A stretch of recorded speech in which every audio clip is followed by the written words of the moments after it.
Good morning. This is the New York City Board of Standards and Appeals Public Review Session for February 5th, 2019. We'll begin with the appeals calendar. Continued hearing items. Item number 1, 10379BZ, 2530 44th Street, Queens. And item number 2, 2017-144A, 2530 44th Street, Queens. Oh, maybe I should have called them separately. Sorry. Yeah. So we have a very detailed letter from the fire department from January 25th objecting to the application and requiring, many changes to the building's interior in order for fire department to believe this third unit is safe. I had also brought up concerns about the multiple dwelling law, and I didn't feel like we got a satisfactory review of the multiple dwelling law issues. The Department of Buildings also sent in a letter, there was also the fire department sent a letter to the Department of Buildings recommending revocation of the C of O, which is related to the second application. And similarly, the Department of Buildings submitted a letter on January 15th reminding the board that if it chooses to grant the variance, allowing the third unit, that the application to revoke the CO should not be dismissed until the owner makes the following changes to the building, which is a sprinkler added to the stair enclosure. And I could read all the requirements that the fire department is imposing, but it's long. I don't know if the property owner's representative is here. Well, yes, is. Or if they've received a copy of this letter, but it's long, it's detailed, and I dare say expensive to do. So, for instance, I'll just read a little bit of it. It says the stairway, soffit of stairs in public hallways providing required means of egress must be enclosed and separated from the rest of the building by non-combustible construction with a 2-hour fire rating. No door opening shall be permitted from a garage within the building to the stair hall or a public hall. The boiler room and furnaces must be enclosed and separated from the rest of the building by non-combustible construction. An automatic sprinkler system shall be installed throughout the building. The proposed dwelling unit must contain smoke and carbon monoxide alarms. All sleeping rooms in the proposed dwelling must have at least one exterior emergency escape and rescue opening, meeting construction requirements of the building code. Fire safety and emergency preparedness guides shall be distributed to apartment building residents. All fire protection system and equipment shall be subject to inspections. And normal storage of combustible materials prohibited in the boiler room and meter room. And then, yeah, it's a lot, it's expensive, and so, my feeling about it is the third unit isn't safe until fire department considers it to be safe, which is what we've been talking about really from the beginning, and I characterized it as following multiple dwelling law requirements, but there are also fire department requirements. So, so the owner would need to weigh the cost to do that work against the desire to have the third unit, in my mind. Anybody else on that? Sorry. Okay. Item number 3, 2017-249A, Major Deegan Expressway and south of Van Cortlandt Bronx, sorry. Yeah, okay. The appellant submitted a cover letter and a few satellite and street view images dated 1980 through 2018. Notably, the 1980 satellite image, which is the one we really would need, is very blurry, but read in tandem with the 1996 satellite image, one could argue, although appellant doesn't, that the 1980 blur is the same as the clearer 1996 image of a sign structure and its shadow. It does not, however, establish that such a structure existed in 1979, or that there was a sign on it at all, or indeed that the sign was an advertising sign. So in terms of images, we know from our other cases that there are lots and lots of stock images of these kinds of locations. They come from films, they come from other reasons. The Highway Authority actually takes pictures of its different locations. This is at exit 10, so it seems to me they were probably tracking exit 10. So if you really wanted to find photos, you could probably find photos of exit 10 going back to even the 60s. And can I add to the exit 10? The historic aerial map shows the exit 10 for some period of the year, but not for the earlier period. So I think from those historic aerial maps, the exit 10 sign was posted somewhere between 80s and 90s. And if that's the case, there should be some site investigation, site photos or things that would be in the entity that is responsible for the Major League and Expressway. So that would be one way to establish when this sign was located there. Yeah, absolutely. And then, okay, I'm just writing this. Okay.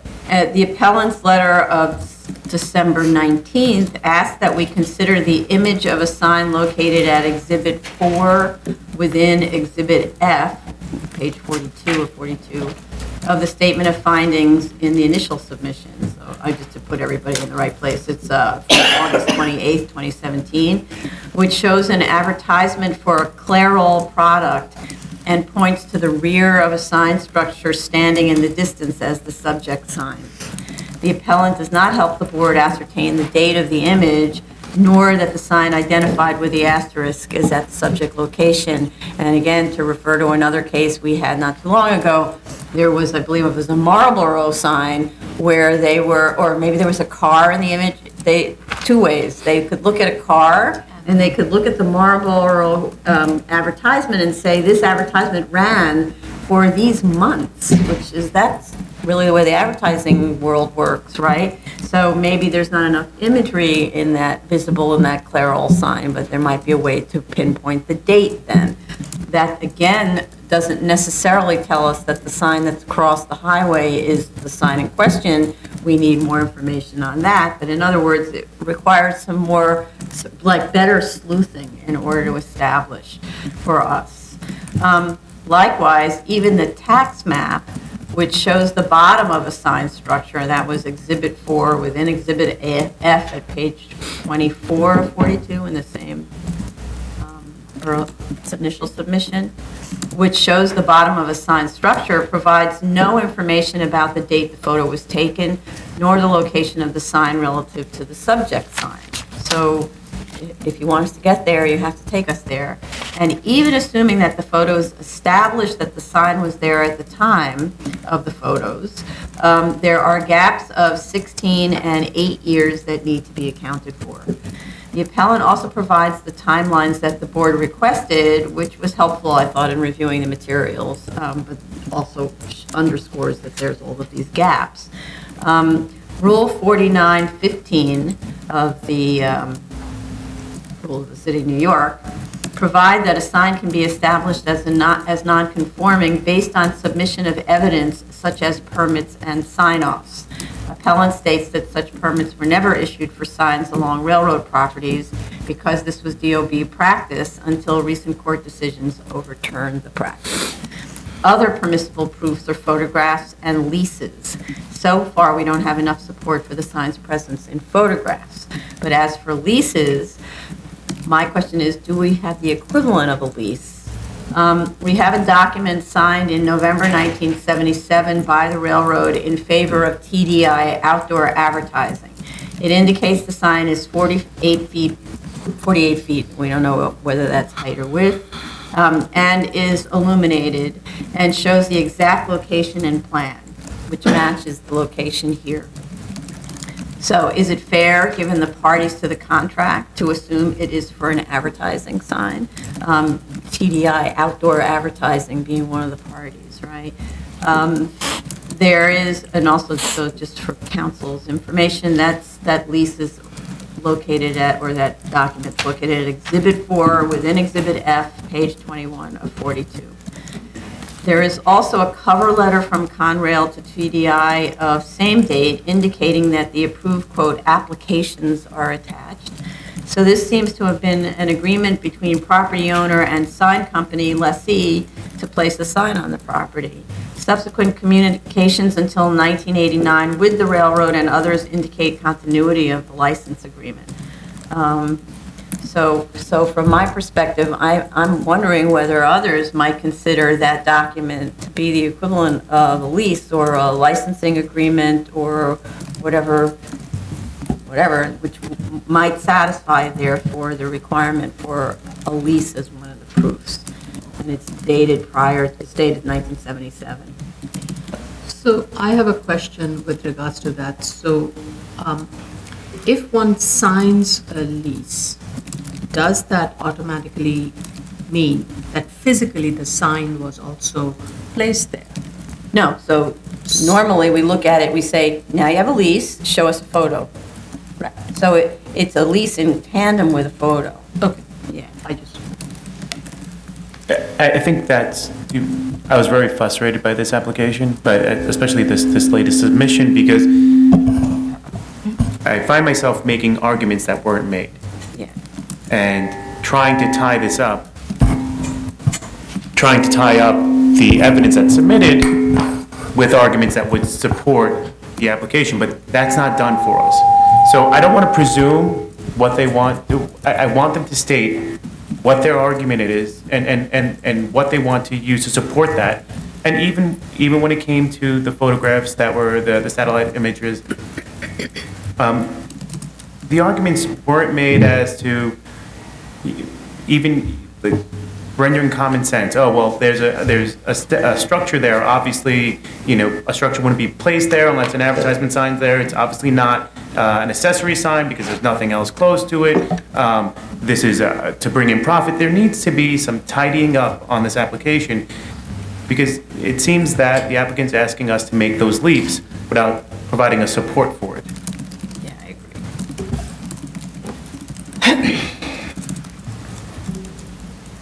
I agree, and I think that this appellant has a lot of experience in reviewing our sign cases and knows about the kinds of photo imagery that other applicants have been able to, or appellants have been able to find and so on. So it's unfortunate though. And they can also make the argument with regards to the document we were just speaking about, the lease that shows, they can make the argument, and it's not unlike the board in prior cases to make certain leaps when it's substantiated by something else, and they may have enough evidence, it's just they decide they haven't tied it up. Mm-hmm. I'm not sure they have enough evidence. I don't think that we could rely on the historic aerial photos for anything other than the establishment of the sign structure.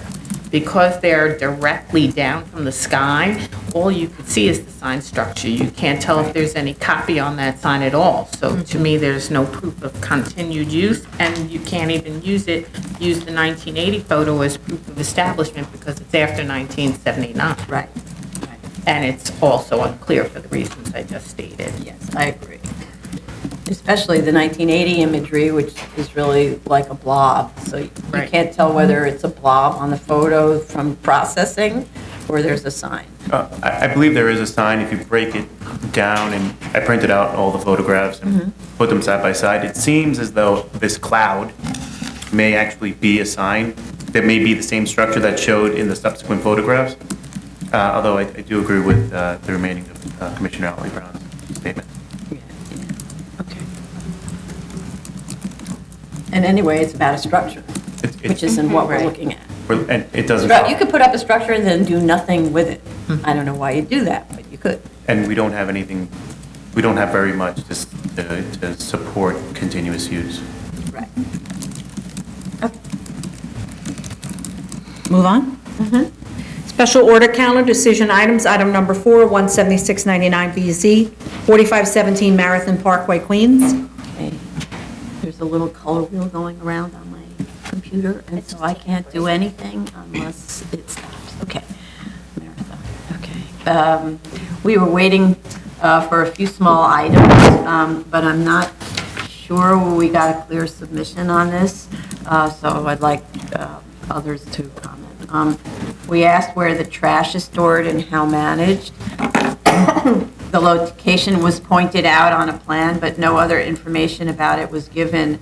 So I don't see the gates that are shown in plan in elevation, and we don't know how the pickup frequency, which is something we asked about. No photos were provided of inside that region around the trash enclosure, that sort of side yard. I note, though, that there was a photo provided in April that shows the gates from the outside, so I'm assuming that that's the gates that they're talking about. The landscaping plan isn't specific about number and types of plantings. I acknowledge that most of the existing planting is dense, but the idea is for the board to have a record that it can refer to in the future for renewals.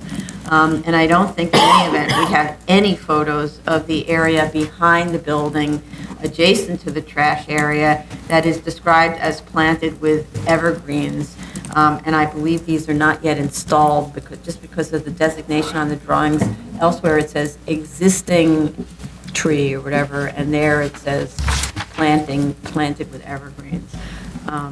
So I just didn't feel like that there was enough beef on the submission to really feel comfortable, even though the site looks really good generally, right?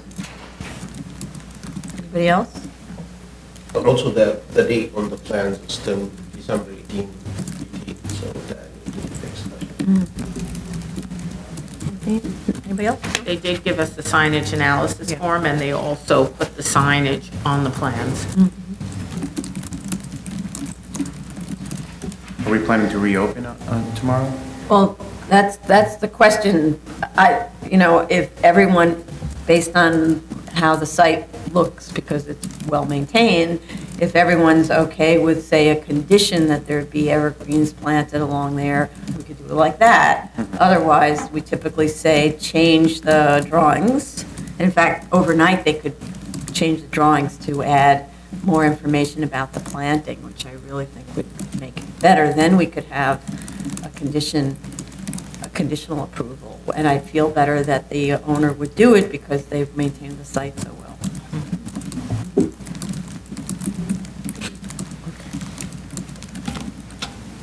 Ready?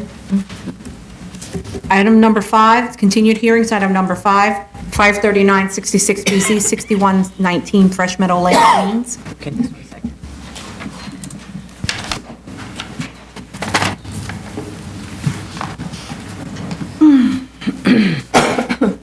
Sorry.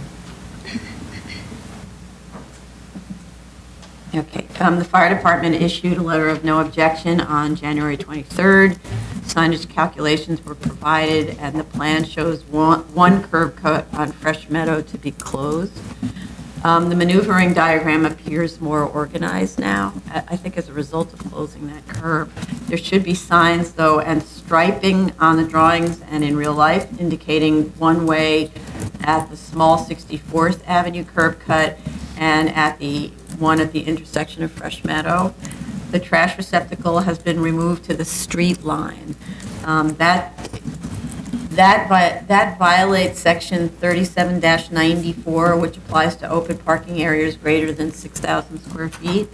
According to that section, the trash receptacle must be at least 50 feet from the street line, and it could be placed at the rear. And if you look at this plan, it could be placed at the rear of the convenience store. So I really think it should do that because now it's imposing all the trash on pedestrians. The lumen spread diagram still shows lumens greater than 0 at the property line. The landscaping plan seems adequate, however, there is no curb shown on the planting bed. That needs to be shown on the planting detail.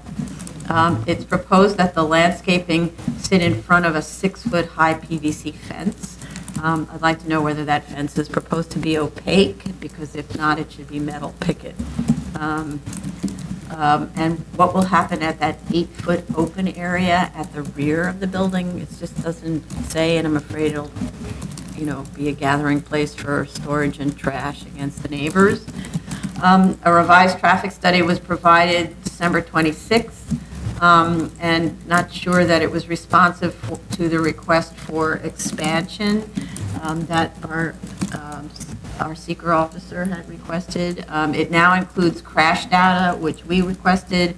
DOT had some initial comments on January 14th, to which the applicant responded on February 1st, so we are waiting for DOT on that.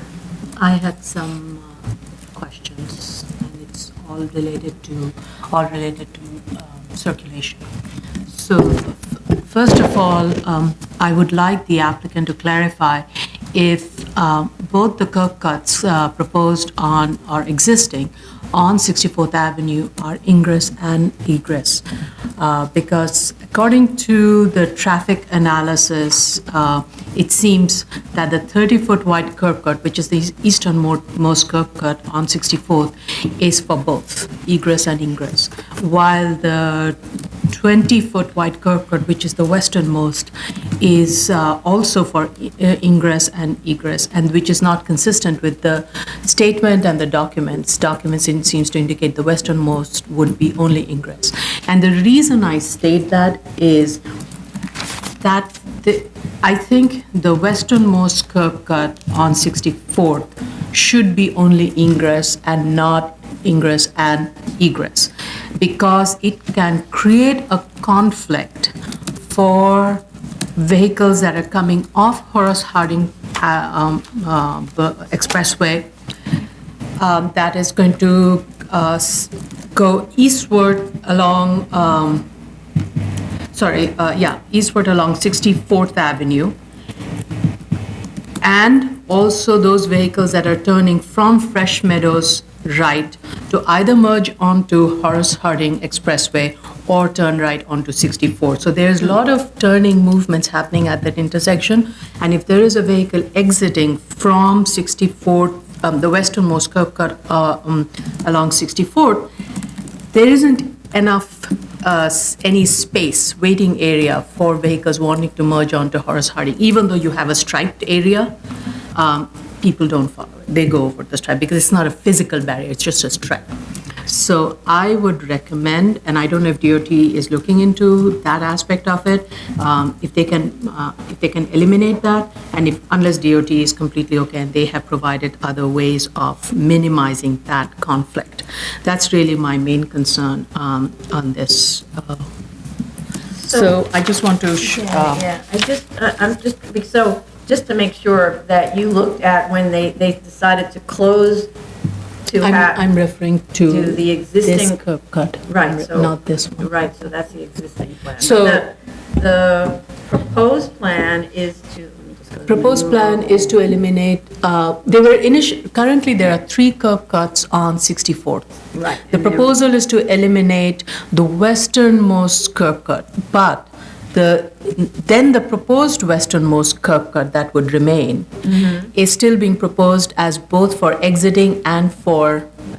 No, it's only in. Right. Westernmost on 64. Right, that's according to the ingress. plan. That's according to the plan, but not according to the transportation circulation analysis. So there is a contradiction. And I would be concerned about that being both an exit and an entry. If it's an entry, it's fine. It will create less of a conflict with all these vehicular movements. So I need to interrupt just because what it's meaning is the people who did the transportation analysis are not up to date on the drawings, because the submitted drawing shows the westernmost 64th Avenue curb cut as ingress only, and then the easternmost as two-way, right? So if the transportation analysis isn't picking up on that, that's what needs to be corrected, not it shouldn't be a debate between the environmental analyst and the planner who prepared this. Right, and I don't know which one DOT is reviewing. So DOT needs to review the one that is ingress only. Yes, okay. So DOT. that's what the issue is, okay. So, coordinator typically is almost Veronica's project, so. March, their promise date is Sorry? March. No, I'm sorry. We're looking at the promise date of response from DOT.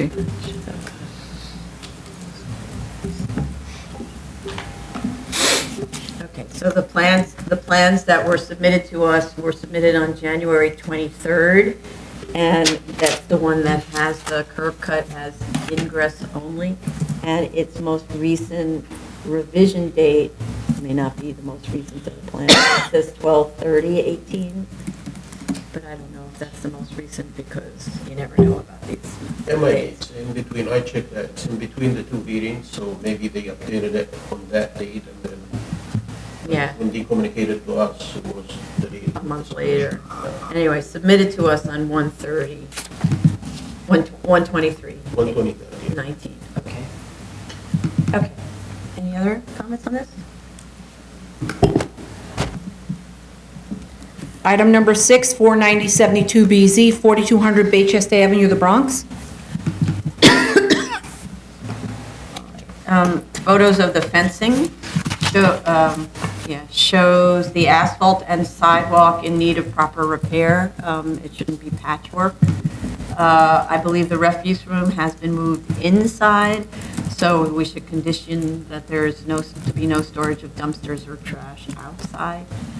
Parking is still being proposed against the property line in the 22-foot wide side yard that is shared with the residents next door, and the cars are parked against a 6-foot high chain link fence with slats. 7 spaces are provided, but none are required. And we discussed the last hearing that those should be employee-only parking, so as to eliminate drive-through conditions effectively. And there had to be a gate enclosing it, so we see on the drawings there is a gate, and photos show a combination lock has been added to it. There also needs to be a sign that says employee parking only, and a condition to approval. It seems like it's a combination lock for the employees. I don't see 0 lumen spread, though, at the property line that's shared with the residential lot next door. And I didn't find anything in writing with respect to the attempts to rent to a bank. I'm not sure that we actually need it, but that was raised at the last hearing. And there are 2 doors on the south elevation of the building that aren't reflected in the width of the planting bed along Bussing Avenue. So I think the bed's bigger than it actually can be, right? Any other comments? That was one of my comments. Anybody else? And so that's a question, do we need to see anything about the efforts to rent to a bank? It was stated at the hearing that they tried, and they couldn't find one. So, no, not needed, okay. They submitted a, I'll Okay. retract. Submitted, I'm sorry? I'll retract. Item number 7, 8174BZ, 9727 57th Avenue, Queens.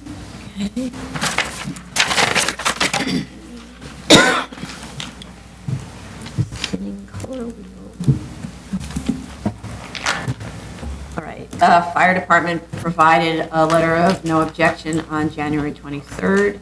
I have to say I'm a bit confused by the submission. I know we asked for a design for a permanent recycling storage area. If that was the solution to be pursued, and sketches of the proposals. We asked to see different proposals. So different ways of dealing with the recycling and the storage of the recycled materials. Instead, we received 4 sketches of a permanent structure, but they are only shown from inside the parking lot, so the renderings are taken from inside the parking lot. We commented that the storage area is an eyesore on the sidewalk side, but no images were provided to show how that would be handled.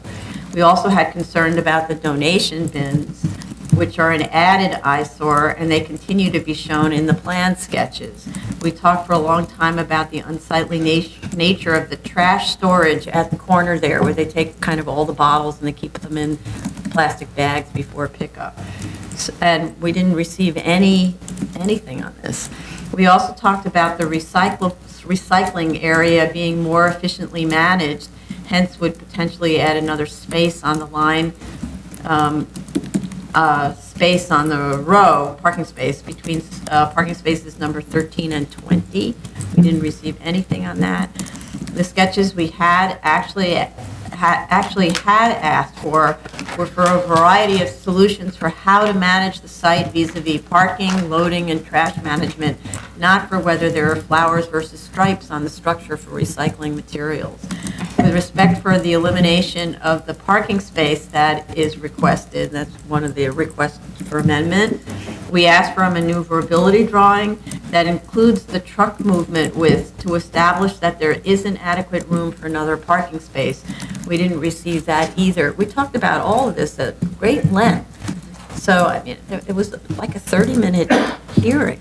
So I'm really surprised that all we got were pictures of pretty trash disposal. I would like to think that it was misunderstood, but reviewing the past hearing date, we did go into quite detail about what we're asking for. I will say that some of the designs were nice, the designs they presented, but that wasn't exactly what we asked for. Well, anywhere close to what we asked for. It is a very tight site, with very little area to give for so many of the functions to be located. And I do understand the applicant's concern and hesitation, but they need to walk us through the difficulties and the operations of the building and the conflict that arises from that to help us understand why what they are proposing is the best option, given all the issues that they face on a daily basis. And that has not come through definitely with the submissions. And Yeah, they're going to need more time to, Yeah. their engineers, they're still working with their engineer. It's not the client is provided only what they provided, and then they need to provide more information. I had reached out to the applicant. Then they should make So a they're statement. waiting. They should make a statement saying something along those lines. Not just submitting 4 photographs of different designs and saying, oh, this is our application, responding to your statement in the hearing. No. They should certainly walk us through why they're doing what they're doing, because when we receive only 4 photographs of a trash enclosure, we're left to wonder what is going on. Right. So, had we looked at this, 3 weeks ago, we would have decided this was an Adjourn. incomplete Yes, I know. submission, right? So another option is to just adjourn this, because I don't think we need to go through it again. No. It's just, I listened to the video, it was super clear. We talked about it at length. All of us were looking at the images on the plans, and I don't think there's anything more to add. On this? We would just be rehashing what we already discussed. So I think the best is to adjourn. That saves the owner paying a lawyer to come here, and maybe that money can go a little bit towards having someone do the drawings that we needed. I agree.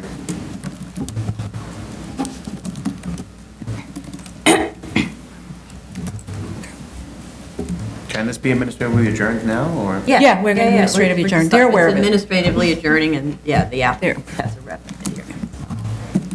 Okay. Item, do you want to call them separate or together? Separately, the first one was the.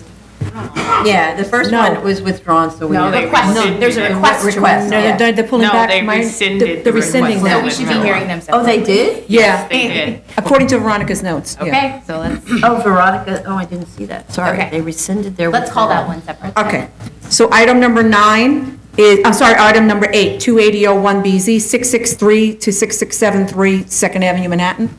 Okay, so I wasn't aware that they rescinded their withdrawal request, which they submitted in November. Okay, yes. So of course, there was nothing to review because we talked about this the last time.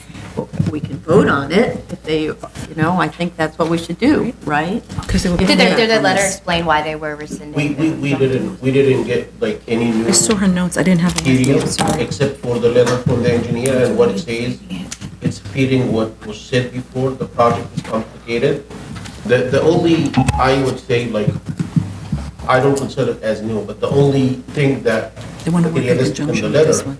says that they made some progress towards the approval of the No, project. they're not. And my understanding with the MTA, with the tunnel governing authority, but I didn't see like any evidence for that. And honestly, this variance was granted back in 2002. They got 3 extensions Number before. 8, we're doing number 8. I can imagine that a complicated project would take the project team Yeah. to think about engineering this project for 18 years. So I, my opinion is to close on both of them. correct me if I'm wrong, I thought at one of the issues that we had raised at the last, or the first hearing, was that the programmatic need of this site, which was one of the findings with regards to the U.S. Postal Office, was not any more valid because the operation is not there. Is no They're longer not going to located there. have a post office. They're not going Right. to, so that changes the program and the argument for needing that kind of truck bay loading. And if the use changes to a different use, it's going to have a whole different secret ramification. If, let's say, it's going to be used to some community facility, it would have to be analyzed from that perspective, or a retail use. This is an extremely busy roadway system which provides direct access to Queens Midtown Tunnel. So I don't think we can just assume use in the similar use group as the U.S. Postal Service would not have a similar impact. So, and programmatically also, the floor-to-ceiling heights, all of those were all. So kind of the basis of the variance kind of no longer maintained. That So is why what extend? in my mind, I Yeah, think is that's a what we- basic ground for that old variance to not be considered. Okay. I was expecting an argument, because we did say that at the last hearing date, and I was expecting an argument of them saying their reliance on that has put them in, the reliance on this prior variance has created this situation where they now need to fulfill what the original grant, but I haven't seen anything like that either. I believe in the letter, they are talking about modifying the project instead of like I haven't, spanning over the tunnel, putting columns into the tunnel and building. I believe it was previously was like 5-story building. Now they are talking about 4 building floors a of bar. commercial. Sorry, it was 5 stories, but now they're talking. Previously, I believe, if I recall, it was 5-story building that closed. Now it's like one span, so there's not gonna be any columns in the roadway, and they are talking about free span public park, I guess, if I read the paper like the last week. So there is some change in the proposed project, but I believe 18 years is more than enough, and whatever complications and even when they started talking about making progress, I was immediately after I read this, I was looking for the evidence. Where are the evidence? Pictures or? Yeah, any submissions to the TA, any letters, any kind of communications with any city agency or another agency that says that you submitted something and they looked at it and it's gonna be a time frame to like give you an approval, but nothing, just the letter from the engineer and that's it. Right. And we did discuss all of these things at the last hearing on this, which was August 2018? August, yeah. And we went through each of these things so that the project changes so much, you can't call this an amendment to an existing variance, even if they could show they made progress in some way that was persuasive. You couldn't call this an amendment. It's a whole new application because of as everyone has said, it's a different kinds of situation relative to the roadbed. There's no longer a post office. It's going to just be regular commercial, arguably. So it's a completely different. And it's 18 years. And it's 18 years, and how long, I commented that Hudson Yards was rezoned and built in less time. Right. Yeah. Okay. Not now. Okay. Item number 9, 2016-4273BZ, 669 Second Avenue, Manhattan. This is regarding the sign in Good Faith Reliance. Hold on one You should save. second. That's what one reason I'm freezing.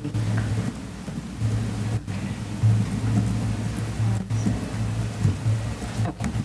The applicant submitted drawings that it states accompanied the reconsideration request to the Department of Buildings Borough Commissioner Santulli in 2008. Unfortunately, there's no way to know for certain that those drawings were attached to the request, unlike today where ZRD1s clearly include all materials considered, say page 1 of 6, page 2 of 6, like that. There is an affidavit from the architect stating that these were the drawings included, so relying on that affidavit, I am considering those drawings. The drawings provided show a double-faced sign located approximately 50 feet from the intersection of 36th Street and 2nd Avenue on an 18.5 by 85-foot lot. It appears that the structure was proposed to be set at grade on the diagonal, measuring something like 22 feet from grade to the top of the sign. The architect, in its reconsideration request, argued that the double-sided sign did not increase the surface area of the sign based on the zoning resolution's surface area calculations that only count one side of a double-faced sign. That's true. There is no discussion about whether the double-sided illumination increased the degree of illumination, which is another criteria for allowing reconstruction of nonconforming signs. The materials did not state that the proposed sign would be on a different tax lot than what was originally proposed, but the drawings indicate that all tax lots are vacant, and in tandem with the BSA drawing, shows that the lots would be combined even if they hadn't already been. The submission also shows an existing conditions drawing, S1A, indicating 3 buildings remaining on the lot, the northernmost one of which, fronting on 2nd Avenue, has a 15 by something sign, I can't read, it's illegible, mounted to its exposed side facade. The building is either the same as the 18.5 by 85-foot lot or adjacent to it. It's not clear because they don't tell you what that building is. According to the December 9th, 2008 tax map, the 18.5-foot wide lot is Lot 28 and is located 50 feet away from the corner of 36th Street and 2nd Avenue. So although the diagrams that are provided to us are poorly drafted, they seem to indicate that the existing sign located on the side of the building then standing on Lot 28 would be dropped onto the soon-to-be vacant Lot 28 and rotated slightly. I think that is what the commissioner approved, and I don't think that was unreasonable for the commissioner to do so as, say, an accommodation, given the demolition of the building, to allow the sign to be rotated on the lot a little bit. So not so unreasonable, whether or not it's a strict reading of the text. But in fact, as we have discussed, the sign was not installed 50 feet from the intersection on Lot 28, but at the intersection itself straddling lots 26 and 27. So it simply isn't known whether Commissioner Santulli would have approved the relocation of the sign to the corner where it now stands. DOB has not submitted a response to materials that were recently submitted by the applicant and appears to be relying on its May 2018 submission. And anyway, this is a variance request, so DOB's participation isn't required. So, my take on this is that's not what was approved. And so to say they relied detrimentally on this location, they didn't. They would have relied detrimentally on the other location, which would have been okay, right? Any other comments? They submit conclusory statements of how this is minor or it is relatively where the commissioner wanted it, and there's nothing that supports this leap, and I take issue with that. I definitely wouldn't consider a single sign becoming a double-faced sign a minor. And that's a bit of how all these changes are being, it was agreed on, but there's nothing that supports these statements. There's nothing that substantiates these conclusory statements.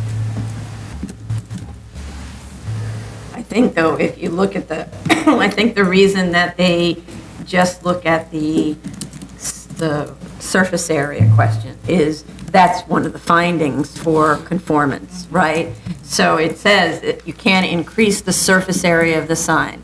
So even though now it's a double-sided sign, if you measure surface area, you ignore the other side. So from a strict textual reading, they didn't increase the surface area of the sign, check, right? So really what this is, did they relocate it?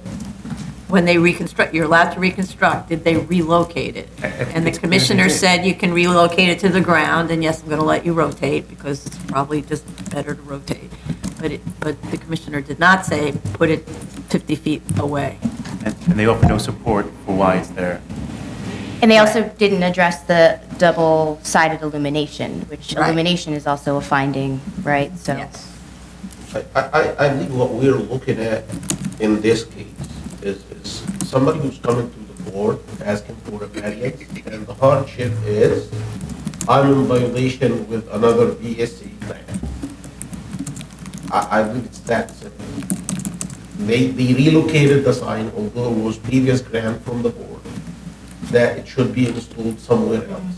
So this is like the big issue.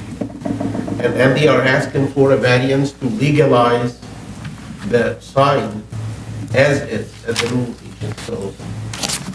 So, just to clarify this, so when the BSA granted the variance to allow construction of a new building on this site, there was a sign, and the BSA didn't object, and it didn't decide to grant a variance. It just didn't object to the idea that the sign would be located on the side of the building. So they had an existing building on this lot 28 facing the highway. And when they tore that sign, the building down, they would lose that exposure, right? Because there'd be a building in the way. So the BSA just said, yeah, okay, we don't object to you having a sign on the face of the new building, but it wasn't a variance for a sign. The variance was for wherever it was, height and setback and so on, No, right? I didn't say the sign was like a subject of the previous variance. What I'm saying is the current case is a variance, and the reason they are asking for a variance in this case is because actually they violated the previous grant, whatever this grant was, special permit or a variance that said, yes, you can reinstall this sign, same size, same specs, same location.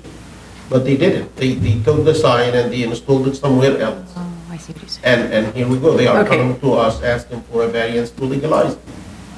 They kind of created their variance by not building the building and replacing the sign where it was That's kind before. of, they just didn't build the building to get the sign in the right place. Okay. Okay. All right. Any other comments? Item number 10, 13204BZ, 310 East Houston Street, Manhattan.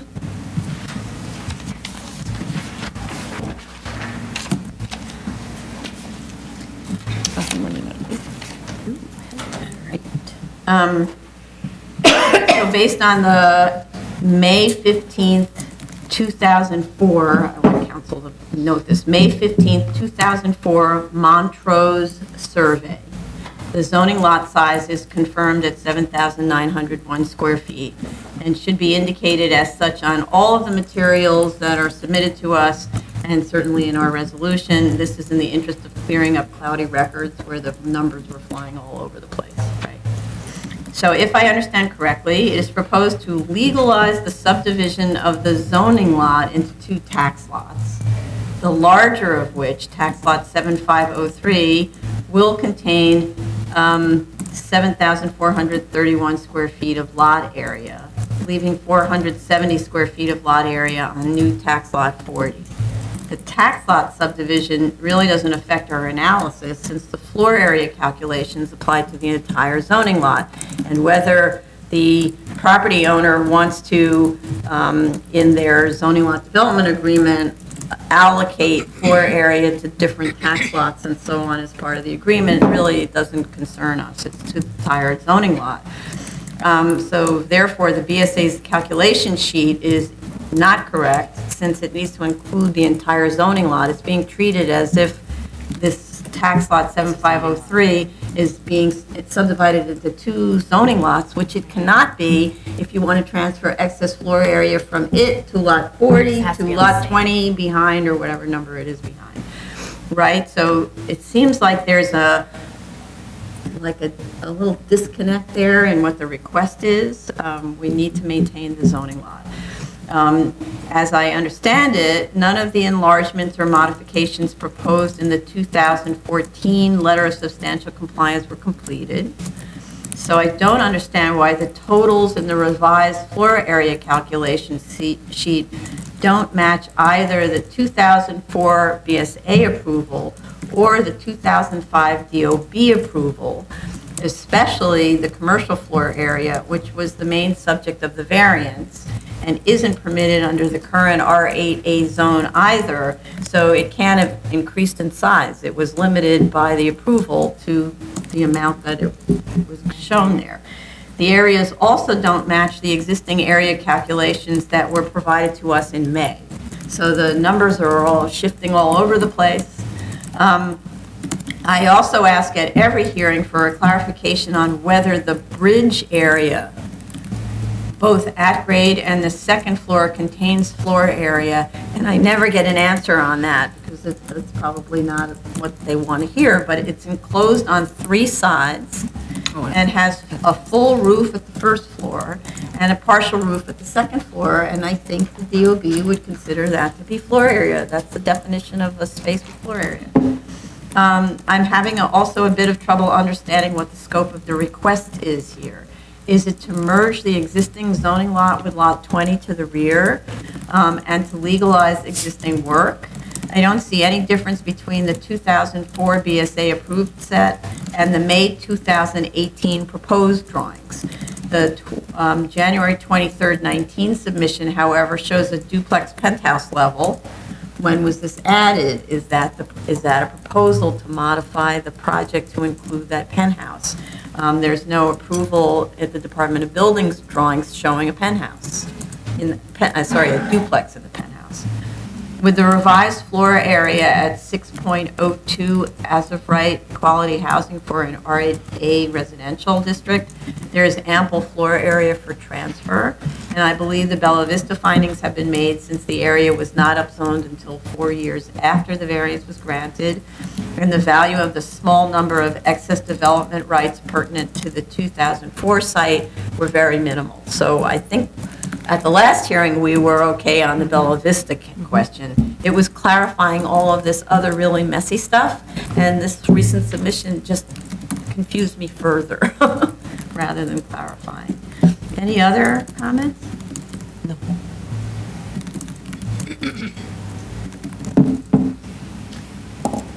Okay. Item number 11, 14106BZ, 2084 60th Street, Brooklyn.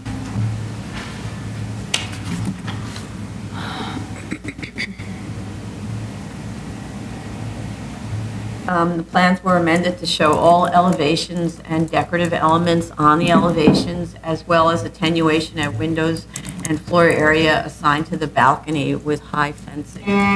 I don't see the response to fire department's concerns of December 7th, however. The applicant submitted New York State and IRS not-for-profit status for tax purposes. That was an attempt to address neighbors' expressed concerns that the synagogue is not in operation, so I don't really see how that addresses that concern. And they didn't respond to it one way or the other. At the hearing, they mentioned that the synagogue is operating someplace else, but they didn't tell us where that is or explain. So at the moment, I think that's quite a serious allegation on the part of the community that there is no existing synagogue, because the entire case depends on the programmatic needs of the congregation. I thought they stated at the last hearing that the current address of the, that there is a current area Yeah, they're renting. that they're renting. Right, but But they didn't provide it to us. Yeah, Okay. they didn't provide us any information. They said it's in another location, but then they didn't tell us what. Yeah, I didn't adjourn this because I figured it's compliance. Yeah, it's, and also the neighbors probably will come, so we don't. The neighbors are here anyway today. Yeah, yeah, and they even come to the review sessions. Okay.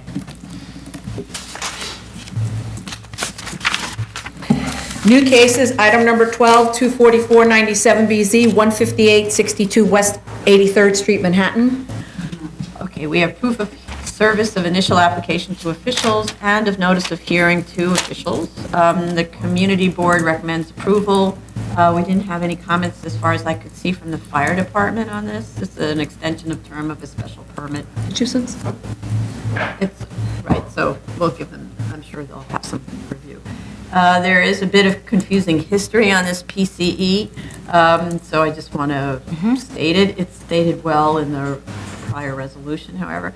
This is calendar number 156-03, which is associated with a formerly two-story building that was subsequently enlarged to 6 stories. The applicant should verify that the PCE located in the adjacent 4-story building, which was approved under calendar number 243-07BZ, is no longer operating as a PCE or a part of the subject PCE. This was assumed in the 2007 resolution, and I want to make sure that that's actually the case. It's not clear what the relationship of the PCE is to the residential units above, in other words, like what's sitting directly over the PCE, but we should have notice to neighbors for a subsequent hearing so that the neighbors have an opportunity to comment. I note there's a spin studio in the cellar, and the entire workout studio is in the floor beneath the residential units. The reason this may not really be a sound issue is it was an existing 2-story building with a roof. And then they built a sort of lightweight looking construction, 4 extra stories on top. So arguably there's big separation between the roof and the underside of the structure for the resident. But who knows? Anybody else? I had questions. I wanted to know if the hours were the same as the hours in the previous resolution, which were Monday through Thursday, 5:30 a.m. to 11 p.m., Friday, 5:30 a.m. to 10 p.m., and Saturday and Sunday, 8 a.m. to 9 p.m. And also, they should reconcile their signage information that's both on the signage analysis form and the plans, because they both say something different.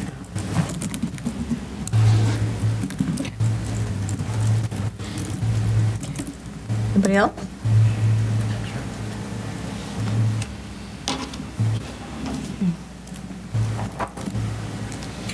Item number, should I call this, separate? Yeah. Separate them, never mind. Item number 13, 15603BZ, 13535 Northern Boulevard, Queens. It's an extension of time to complete construction. For both of them, actually. We have proof of service of initial application to officials. There is no notice requirement for extensions of time to commence construction. There is no community board recommendation. I'm not sure whether we just don't have it or we didn't get anything one way or the other. So please reach out, right? Was your last comment in the last hearing about 15603 about this one? Excuse me? No. What? I'm sorry. In the very last hearing, you cited a calendar number that might have been this one. Oh, no, it was one, oh, yeah. Yeah. I think you meant. Oh, I'm sorry, 244.97. 244.97. 244.97, sorry. Yeah, I'm sorry, yeah. 244. How'd that happen? Wait, so were all your comments about a 2-story building? Yeah, all that's correct Just to the that number was building. It was wrong. just the number Okay, wrong. I okay. scrolled to the wrong Sorry, place okay. when I checked the number, sorry. No, we don't have to. Yeah, thank you for picking that up. Good. Okay, so this is 15603. Yes. It is 13535 Northern Boulevard. And we do in fact have proof of service and no requirement for hearing notice, but we don't have a community board recommendation, and I think we should, or they waive it, right? Okay, We so I'll don't reach have out for both of anything. them. All right, I'll reach out Right. for both of them. This is an extremely complex and difficult project with many challenges that include preservation of an interior landmark and construction of a new building around and above it. Commissioner Shita should look at the structural drawings just out of curiosity. It's an extraordinary feat to be doing what they're doing. So I appreciate their difficulties, and I'm happy to see that they're working closely with Landmarks Commission and have renewed the certificate of appropriateness. And just as a little added bonus to the application, they added these fascinating detail photos of the preservation work in process, which are included in the exhibits to the statement of facts. It's just dozens of pages showing this care that's taken for removing and treating every little column and every detail. Fire department, however, has a strong letter of warning on this, and it's in part because the building is not technically occupied, but there are workers in it, and so there's a problem because the standpipe system is not in operation. So it says the standpipe system is out of service. A violation order has been issued to restore the system. Excuse me. This premises had a sprinkler system, and a variance was granted to remove it. No variance was granted for removal of the standpipe. So, so fire department has concerns. So they asked for a condition of approval that the standpipe be restored to either wet or dry standpipe. Right.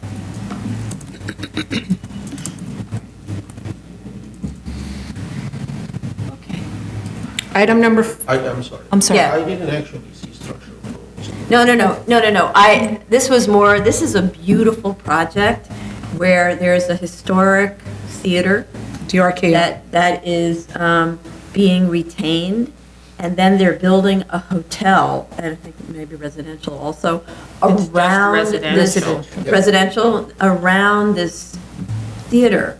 So when they were making a case for us for the variance, they provided these extraordinary structural drawings, which show how they preserve, they're building like a protective case around the theater, and the trusses and so on that are needed to hold up the rest of this building are very impressive, let's just say. So it's more out of curiosity, it doesn't have anything to do with I thought we the had. request before us.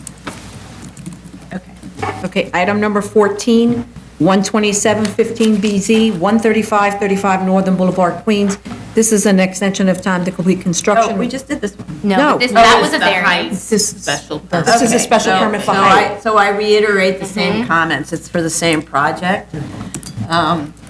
So if we could just ditto on the prior Sure. one on this, it's the same extraordinary project, that's taking time to, you can just see they're dismantling one little column at a time of the theater, numbering it, putting it in storage so they can put things back while construction goes on. And did they, in either case, both cases, did they state how much time they needed?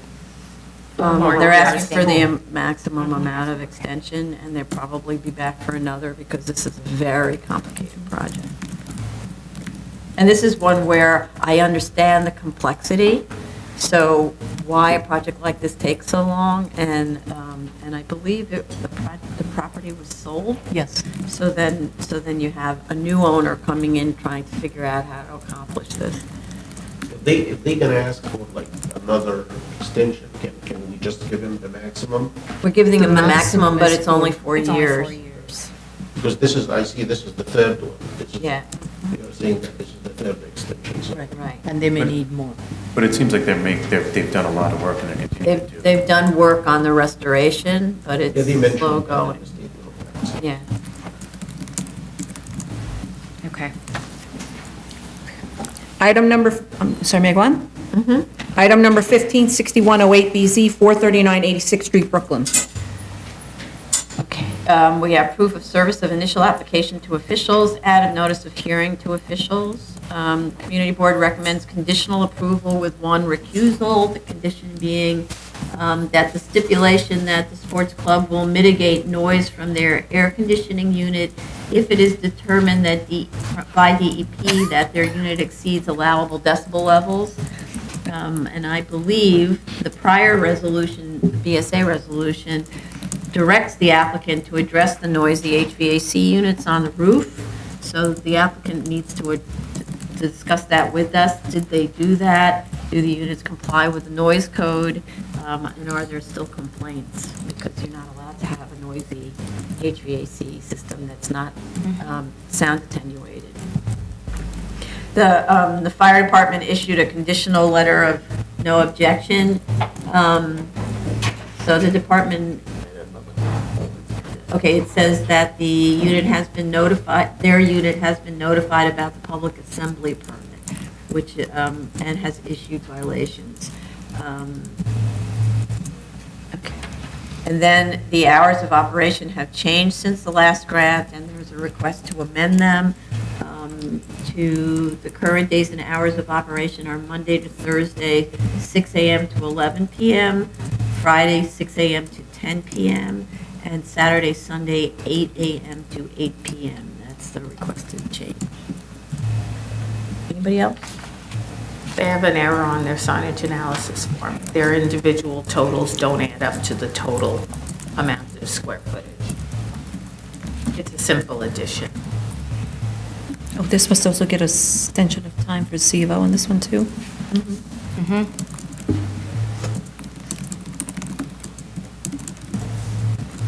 Okay. Yeah, it doesn't actually say that. It says extension of term. Right, we've Yeah. told them last week when we reviewed that they need to amend their application to request extension of time to obtain And pay a fee. and pay the fee, yes.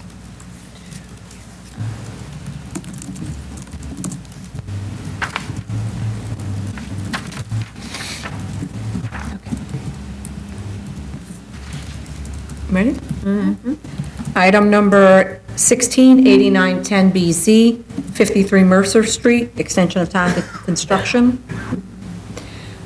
There's no notice of hearing for an extension of time to complete, but it isn't clear at all that service was made of the initial application to the community board.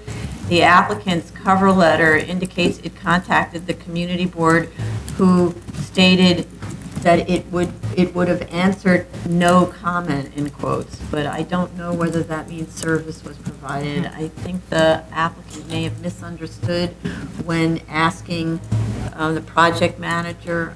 The project manager asked about service, and the applicant asked about service, and the project manager said, you don't need to notify for the hearing, but I think that the applicant may have misunderstood. You certainly need to serve the initial application to the elected Right. officials, including community boards, so I don't know if that was proper. The site already had one extension of time to complete in 2015. This is for a change in use of the first and cellar to retail. That's what the variance was. I can't imagine why you need 12 years to do that. The recent submission indicates the work is 65% complete. They need to provide interior photos of the subject space and a construction schedule. The applicant makes reference to a rooftop addition that was approved by the Landmarks Commission and assumes this board will accept the addition as consistent with the findings of the prior grant. I want to make very clear that no permits should be obtained or work should proceed on that addition unless this board has considered it. And don't forget, it's a minimum variance necessary to afford relief.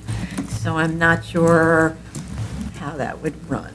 Yeah, to me, it would definitely implicate both B and E. And so they should have a full analysis, almost as if they're coming anew.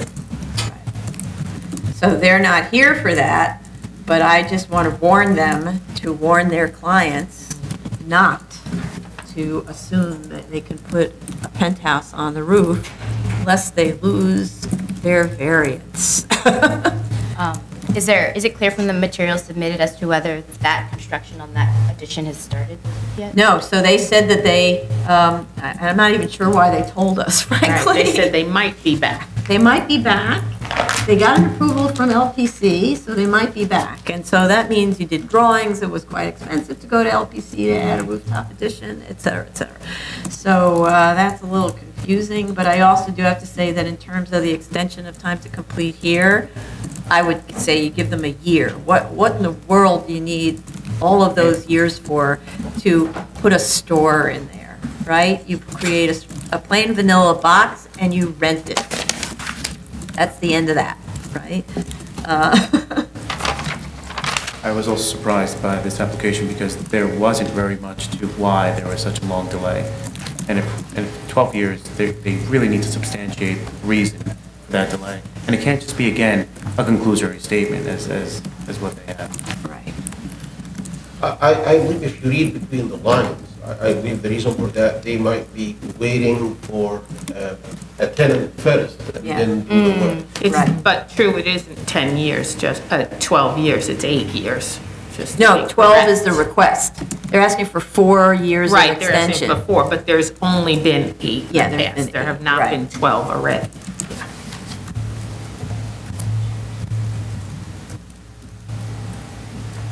Okay.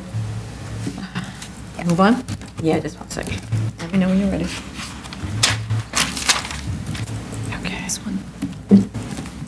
Okay. Yes, go ahead. Appeals calendar, item number 17, 23815A through 24315A. This is Dunton Court, Queens. Okay. So, on this one, I'll just read. Plans have been revised to show the sidewalk connecting, or rather dead-ending to the adjoining property that is not part of the subject site, and a commitment to eliminate the curb separating Dunton from 104th Street, and compliance with flood zone regulations are included on the drawings. I think we've done all we can to get this property in order, including to dig as far as we were able into ownership and New York City maintenance obligations for Dunton Court, supplementing these with the obligations of the homeowners in the HOA and restrictive deck. I believe the HOA may have been revised and submitted in October, but the restrictive deck was not. We had wanted fire department to comment on the unenforceability by the HOA of the no parking. But then, I was listening in detail to the video from the November 8th hearing, and we actually then there were 2 counsels, so there was an addition of counsel who was going to look further into the city's obligations on Dunton Court and to give us a report on that, right? In the meantime, though, we submitted the materials that had been submitted to us for that last hearing. We submitted them to the borough president's office, and the borough president came back, I believe it was the borough president, came Yes. back to us saying, we don't agree, we don't think that the city has title or responsibility. Right, until the to law this. department tells us to, we're out. Right, and so the law department, we contacted them in the context of other cases, and the law department has told us that even on CCO streets, which this is not, it's kind of each agency's option about whether they take care, for instance, of the sewers, or whether they take care of snow plowing, and so on. So I think we're back to the city has no obligation as to Dunton Court. The HOA needs to make clear that the property owners have the obligations to the maintenance of the roadbed. And there was some discussion at that last hearing about no one owning this roadbed, which is, physical impossibility, but never mind. But then I talked about this idea that when you have a deed to property, it always says that you have all rights, title, and interest to the center of the roadbed, just in case, right? And I said that that's what gives you the right to put no parking signs on the sidewalk or at the curb, and gives you the right to come and plow and take care and so on. So keeping that in mind, the HOA has to take responsibility, and yes, we need a restrictive deck. One of the arguments was we don't need a restrictive deck because we don't have the right to take care of the roadbed. So we have an old restrictive deck from August, but council, or even earlier than that, our council, had requested corrections on both the HOA and the restrictive deck, and by November, we hadn't gotten the restrictive decks corrections. We may have gotten the corrections to the HOA, I'll check. which I found sort of buried, attached to the statement of facts. So that was part of it. The applicant had made clear where the restrictive deck was located, and there was no table of contents indicating that. So the last one I have is August. No, so there was an October submission of the statement of facts, and the HOA was attached to the statement of facts.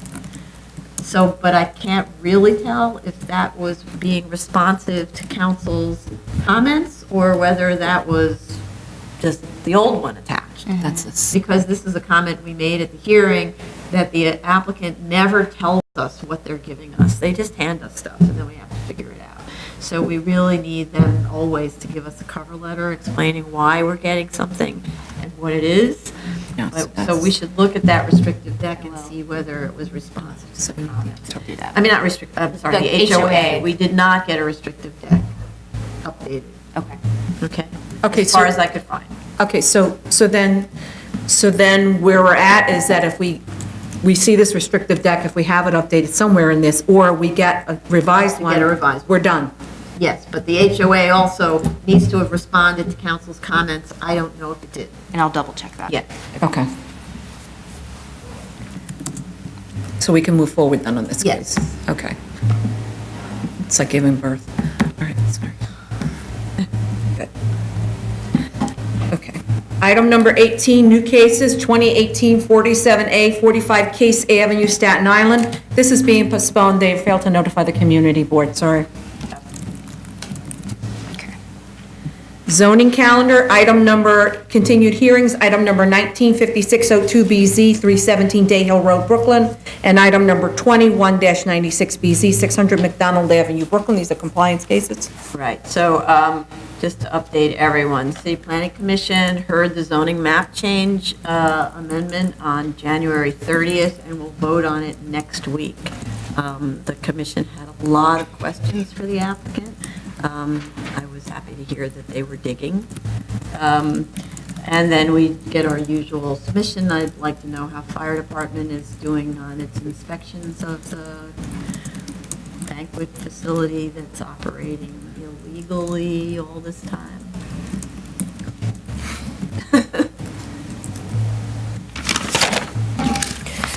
Excuse me. Item number 21, 26814 Northern, 14BZ, 23106-10 Northern Boulevard, Queens. They've requested an adjournment on this. They're waiting for, I They guess it's need the more DOT. time on the traffic stuff. The DOT thing. Okay. Item number 22, 11115BZ, 98 3rd Avenue, Brooklyn.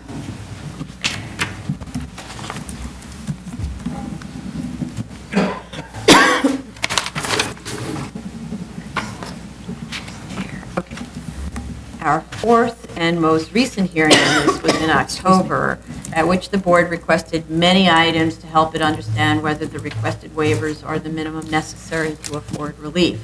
The geotech data and updated environmental data from new on-site investigations were provided, along with a memo on supportive excavation that includes plans for an as-of-right baseline without contamination and the proposed with contamination. They never gave us a signed and sealed letter that states the most cost-effective way to clean the site is to remove to 18 feet. So the 18-foot depth assumption is being accepted for the purpose of the board's analysis. And if the board decided to grant any aspect of this application, it would be a condition to approval that the 18 feet is actually excavated and the contaminated soil removed properly. I note that the Langen memo, just in terms of picking up a mistake in coordination, I note that the Langen memo states that the building to the west is built without a cellar, at slab on grade, while the soil mechanics letter states there is a cellar at 8 to 10 feet below grade. So that affects some of the analysis. And I'm going to let Commissioner Sheta take it from here, and then Commissioner Otley Brown, but I also want to note that there are new air quality open questions as of November, and there was a submission on that in the end of January, so DEP needs to review that. So Commissioner Sheta. Thank you. So, last hearing, we did ask, like the chair mentioned, we did ask for too many items, and on some of the items, and this is, I find this like interesting, on some of the items, like the geotech, we accepted to take the geotech for the building across the street, and I said you could do that. We actually got a site-specific geotech, which includes 4 borings, but we didn't get the signed and sealed letter that indicates that the site needs to be dug down over 63 of the footprint to 8 feet. instead. 18 feet. I'm sorry, 18 feet, yes, thank you. Instead, we got an argument, the response letter, trying to put this decision in Langen memo. I looked at Langen memo, it wasn't there. I looked at the decision document. The decision document describes from the OER. Decision from the Yes, it OER. describes whatever was submitted to the OER. So short story is, please give us this signed and sealed letter that we asked for last hearing. And we're okay to look at this case, or we already looked at this case based on 18 feet deep excavation over 63% of the site footprint. This is gonna be a condition on the grant, if we grant any in this case. We didn't get the details for the construction cost estimate. I'm not talking about the underpinning, the excavation support and the environmental work, of course. I got calculations for the hardship done by Langen, explaining how the hardship was evaluated. But I didn't get, for the rest of the construction cost estimate, nothing was submitted. It's the same exact construction cost estimate from the previous submission. In addition to this, in Langen memo, I did ask for descriptions for the cost items. I explained this, please give me what does this item include? Each specific item in the hardship evaluation list, explain to me what does this include, and I remember that Chair mentioned to avoid double or triple dipping on these items. We didn't get that. I looked at the numbers submitted this time for the environmental hardship evaluation, and they did not deviate from the previous numbers too much. I do have tons of comments on this. I reviewed the financial analysis. This is one of the things that we asked for. We asked for a financial analysis for the as of right to make sure that they have an as of right feasible project. And I recall Commissioner Brown mentioned to avoid granting for market conditions. The financial that was submitted for the as of right. So it's an as of right without the contamination. Exactly, without the environmental stuff. And that financial analysis concluded that yes, that it's feasible to build an as of right. However, in this financial analysis in Schedule A, I noticed that the baseline cost was significantly less than what is mentioned in Langen memo. Langen memo indicated $3 million for just the baseline cost. The total cost for the as of right was $4.8 million, meaning that the environmental stuff will cost $3 million and the rest of the building will just cost $1.8 million, which doesn't make any sense. I reviewed the scope of the environmental cleanup and the evaluation of the environmental hardship, knowing that the soft cost was over $1.5 million in the September 2018 submission. This should be covering engineering and construction cost. However, in the construction cost estimate, in the environmental hardship evaluation by Langen, many items were repeated, including for construction management and engineering. I don't know why, if you already included soft cost of $1.5 million, why would you include any management cost and engineering, except for the inspection, of course, in the environmental side. However, in the hardship evaluation table, I noticed that there are multiple occasions of considering engineering and or construction management fees. Also, the contingency of 20% was considered, and we commented on this last hearing. I see this project as it's going to the end. It's considering everything as very conservative. The cleanup, it's 18 feet. The excavation support, it's a secant pile wall, which is, by the way, one of the most expensive systems that somebody could adapt in building an excavation support system. And in addition to this, it doesn't make any sense for me to dump 20% contingency on top of all this. Considering what you're taking into account, I believe your risk here is minimum, and 20% contingency is not needed. And this is, by the way, this is considered for the environmental. I'm not sure if it was like any other contingency Yes. on the overall project. There is 10% on the whole project. So for me, I believe even 10% on the whole project is more than enough. I did look at the numbers, and I have seen too many exaggerated costs, such as engineering inspection, testing. The numbers are really inflated.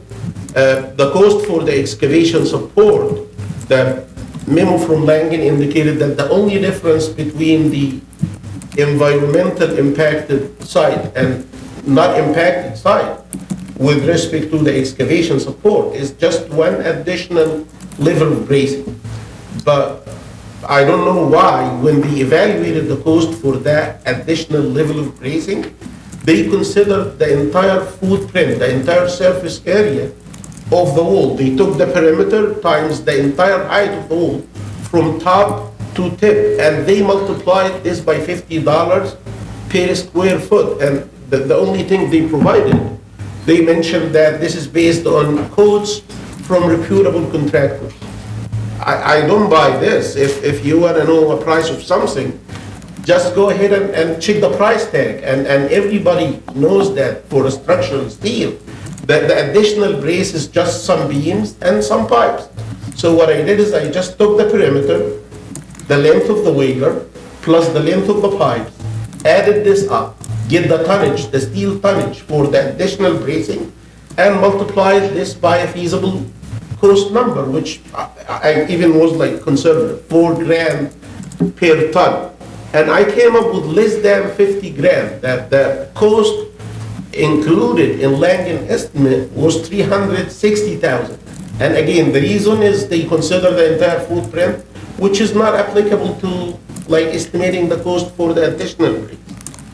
So, looking at the numbers, my conclusion is, and this is again, I did the extra work and I have to do it on my own.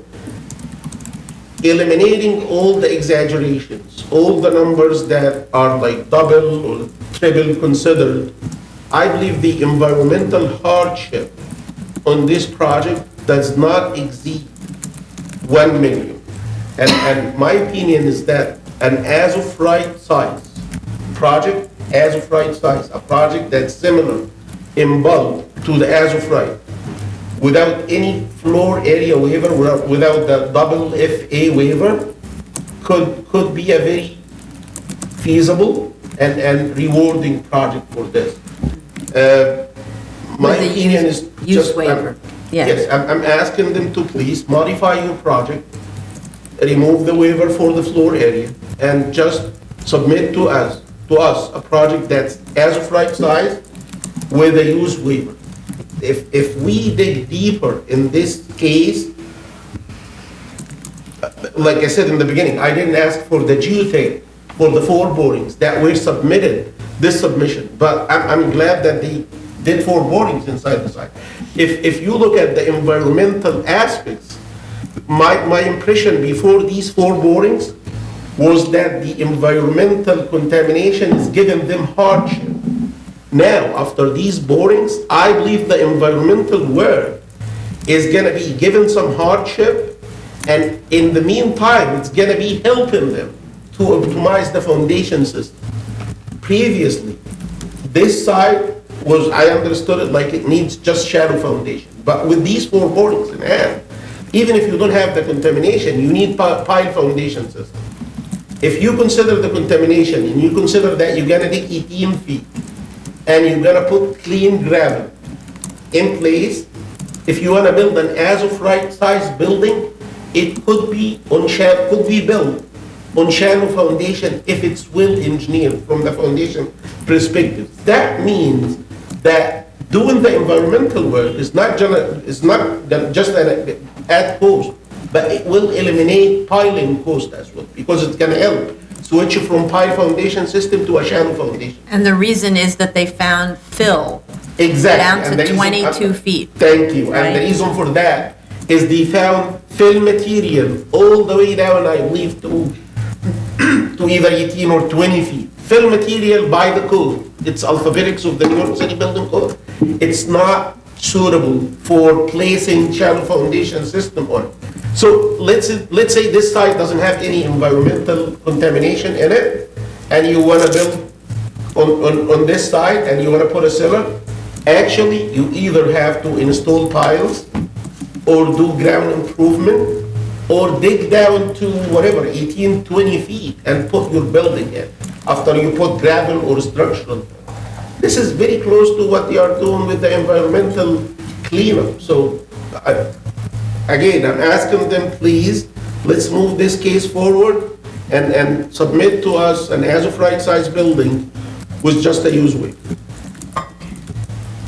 Anything else? So you're going to So, give yes. us a financial that matches building plans for an FAR 2.0 building.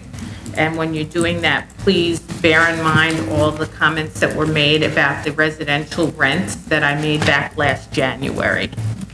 And ensure that you're using new building comparables that are not regulated rents when you're making assumptions about the rental income that you can get from this building. And also, no hidden increases in construction costs that have not already been vetted. So I don't expect to see that in this scenario, all of a sudden, the base construction costs shoot up because you have to prove that it's not feasible. So, and then to underscore that, I would say, this isn't an opportunity to prove that the 2 FAR building with the change in use is not a feasible project. This is the project the board is moving forward with. You have to prove its feasibility, and we've just determined that there's not an adequate hardship here. So on a clean site, you would be confronted with similar issues, minus $1 million. So what we're looking at is a use change that will compensate your $1 million hardship.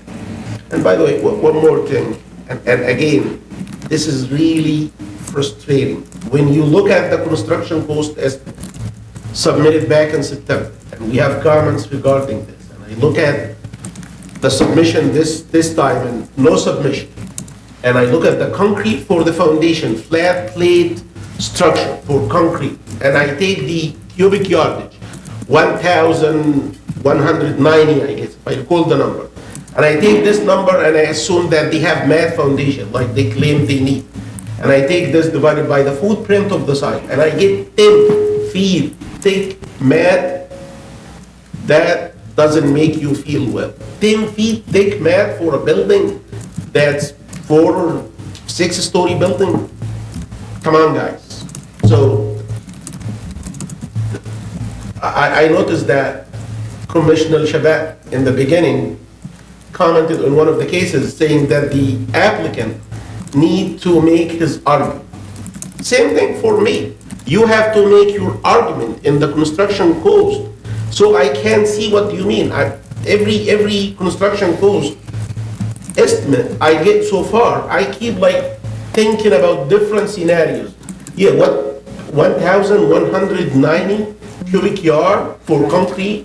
Guess what is this? It could be mat foundation, it could be pile foundation system. It doesn't need to be this. But to be clear, we're not going to be having a debate anymore, No. right? So the direction, it has to be very clear. We're looking at a 2 FAR building or an as-of-right FAR building with a change in use. That's it. So we don't need a debate from the engineers, and we'll not have one, I'm not okay? looking for explanation even. I'm Right, just- I think so, I think we're done. Okay, thank you. Move on? Item number 23, 2017-33BZ, 398 Leavenworth Avenue, Staten Island, there's a Leavenworth. Thank God it's being withdrawn. It's a request to withdraw without prejudice. Correct. Yes. Go ahead. Okay. So item number 24, 2017-217 BZ, 4855 Holland Boulevard, Staten Island.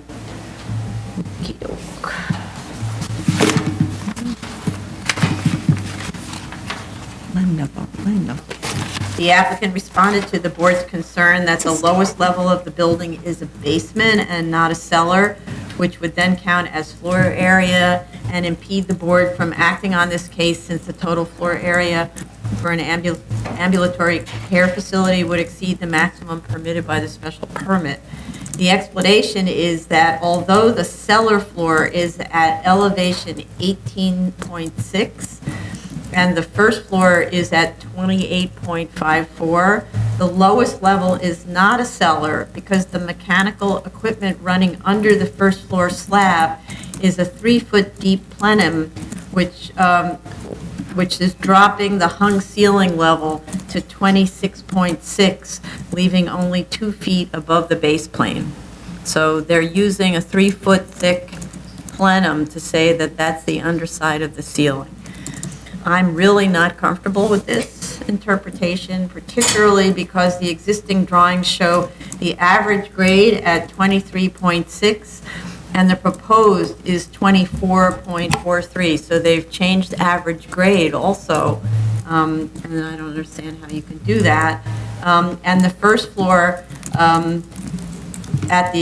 of the existing building is 28.54, and the proposed is 31.54. So they both changed grade, and they've changed the height of the first floor. And that difference is a full 8 feet above even the new average grade, which we, arguably shouldn't be accepting, because why is there a new average grade? So I'm extremely uncomfortable with this manipulation. We have seen that kind of thing. It's really a DOB call. So either we need a ZRD1, which I would feel much more comfortable about, or we need to condition our approval on DOB agreeing with this, which would just void the permit. Because if DOB doesn't agree, we don't have the authority to grant this permit. I think it's best if we ask for the ZRD1, as opposed to, I think it's best because we put it in, we have the department buildings know that we have a concern of it, rather than just them submitting plans to the DOB without knowing this history, and relying on them reading the resolution and finding that section that states that this is conditioned. And while I do believe that DOB, I know there was another case DOB had certainly sent back, I certainly feel more comfortable getting a ZRD1 first. Well, The plans would also say subject Yes. to DOB approval, so I really don't think it would pass DOB's attention. Yeah, when so it what goes we to could them. do is even be more specific. We could say, we need a note to all the detail.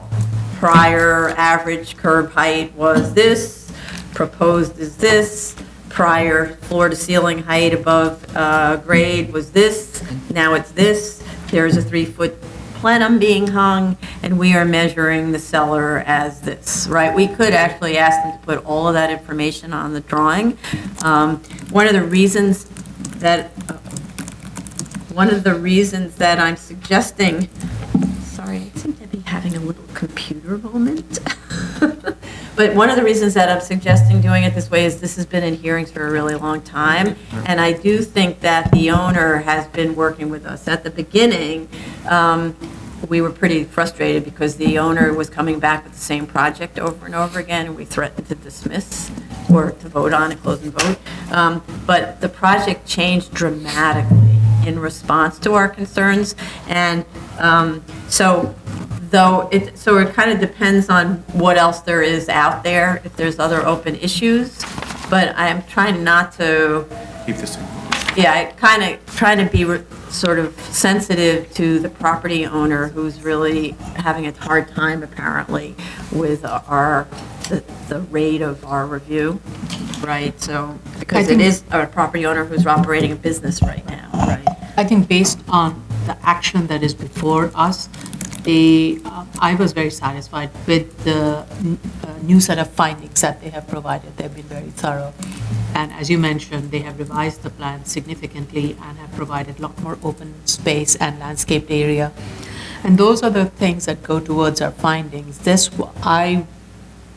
Well, this goes direct, this is the Well, threshold this is a matter. jurisdictional question, right? If Right, this is more yes. than 10,000 square feet, then we don't have the jurisdiction to issue an approval. And I Yes. think before we issue approvals, we should know whether we have the authority to issue those approvals. Right, And right. particularly when we act on objections from DOB. If DOB hasn't seen this question, then how Yeah. can we be sure that we're Right. doing something that's completely within our authority? I mean, the floor area question, Yeah, right? the floor You may come area, in, right. Get this special permit. Right, Right, but we could say that we are approving a set amount of floor area based on the representation that this is indeed a cellar and not a basement. And if DOB looks at it and says, nope, this is a basement and the back to floor us. area is 16,000 square feet, then they don't have a project, the end.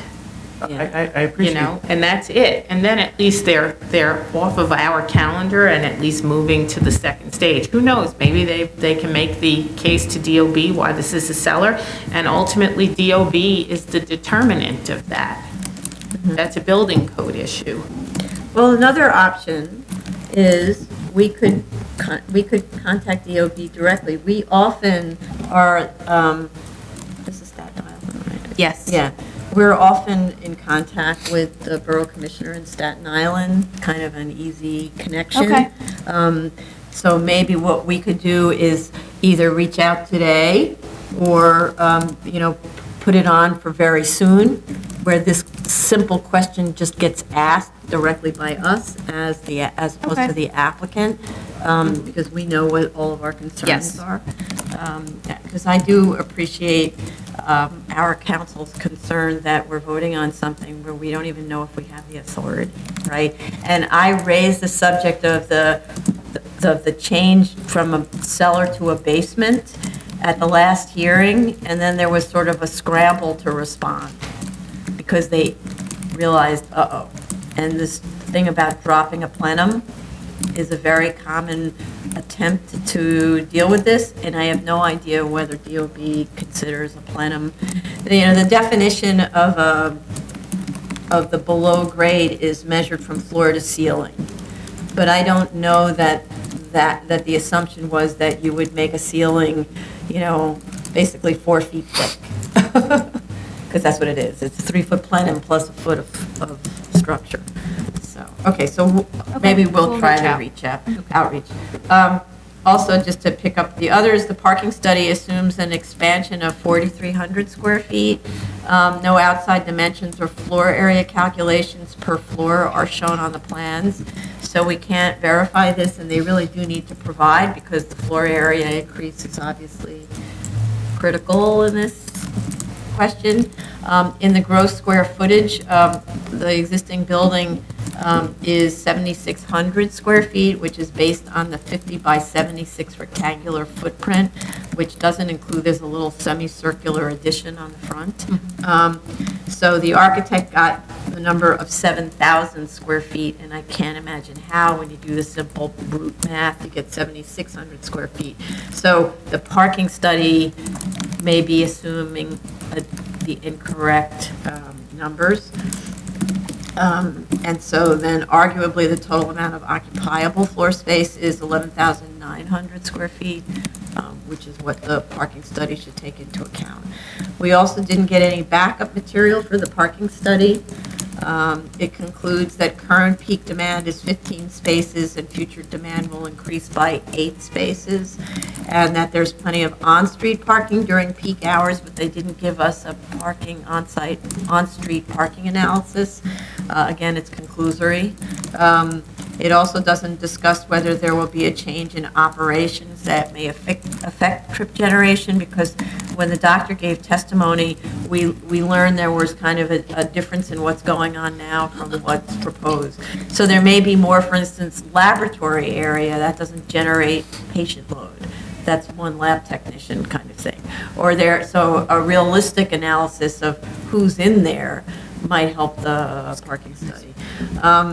There was also a revised character study that acknowledges that the proposed lot coverage of 39% is high for the area average of 27 to 30%. I also observed that the proposed building is almost 130 feet long, so has frontage that is very much out of character with the area, except that its massing is broken into two 50 and 58-foot wide portions on the front. The reason for the long frontage is largely due to the decision to put the parking under the first floor as opposed to providing a two-story horizontal enlargement with the same amount of floor area. And by doing so, it conceals much of the parking from the public, which I view as a huge advantage because, as you know, I'm not a big fan of parking lots. And so I think that's preferable in a residential district to not have a big commercial parking lot so exposed to the public. So I ask really, so does the project meet the findings given that? But I think we also should take into account the fact that the site is on Highland Boulevard, which is a large through road that can handle larger buildings, even though this is still the largest building on Highland Boulevard. So it's kind of the struggle between the design decision to put the parking inside the building versus outside the building, which would have changed the floor plate dramatically. Any comments? No, I think I mentioned, I thought the revised analysis of the neighborhood character, I was satisfied with it. As you mentioned, Highland Boulevard is a wide street, though there are residential buildings a little further away from this site. There are other non-residential buildings that have the entire block front use towards parking and for a non-residential use. In this case, the building dimension looks bigger, as you mentioned, because of the parking, which I think we have to give and take. Do you want an exposed parking with a smaller building footprint, or do you want a well-designed building which factors in the neighborhood character and builds a building that is to the scale of the neighborhood and at the same time removes an eyesore, which is an open parking lot? And I think the proposed design does that. So that may be something we need to explain in our resolution, in our understanding of why we are accepting of this solution, and how, while it may be one of the largest street frontage, it is to address some of the other issues, and it is being done in a very well thought out design and situation, just to give us a bit of coverage. Anybody else? No? And they're providing more open space and landscaping to also hide the, to separate out from the neighbors in the back and also in the front. So while you may have a big frontage, it is being improved with landscaping, so that softens the blow. Okay. Item number 25, 2017-247BZ, 1367 East 24th Street, Brooklyn. Okay, with respect to retention of existing exterior walls, which is the threshold and we were pursuing, I don't find believable the retention of one withe of brick on the back of a chimney. I'd like to see anyone actually succeed in doing that. More of the sidewall on that side must be retained, and it can be. That would allow for more than 40% retention of the exterior walls on the second floor. And just continue that line to the front, and then you've got your 50%. And actually, you need to do that because you can't count the total linear footage retaining of the existing walls in the attic, which don't enclose floor area. So if you look at the floor area, the exterior wall retention diagram, it's counting a lot of the attic that is actually below the eaves where you can't stand. And the whole issue of an existing building is it contains floor area. So by eliminating that, you need to retain that sidewall, which you can do because they're just relocating that sidewall by a small amount. And they could pull back and then they would meet the minimum. They need to show the dimensions of the exterior walls to remain on the floor plans so that it can be checked against the demo plans. There are also conflicting notes on the demolition plan and on the main plans. One set says the joists are to be raised, and the other that they are to remain with extensions sistered. The sections show the cellar to be dug deeper, so why do you need to raise the first floor cellar ceiling joists? I understand that the ceiling height is low on the first floor and that you are proposing to, or they're proposing to raise the second floor joist 6 inches. So they need to also raise the attic joist. That part I understand, but I don't understand why you need to raise the first floor joist at all. And the information on the sections is also inconsistent, so the project needs to be made coordinated. Okay. Any other comments?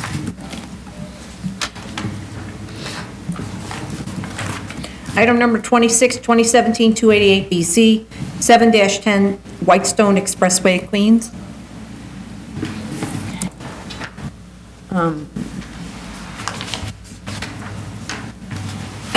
There is a lumen spread study provided by a lighting consultant that weighs the differences between the two sets of 15-foot-high pole lights with 4 lamps each against the low bollard-type lighting.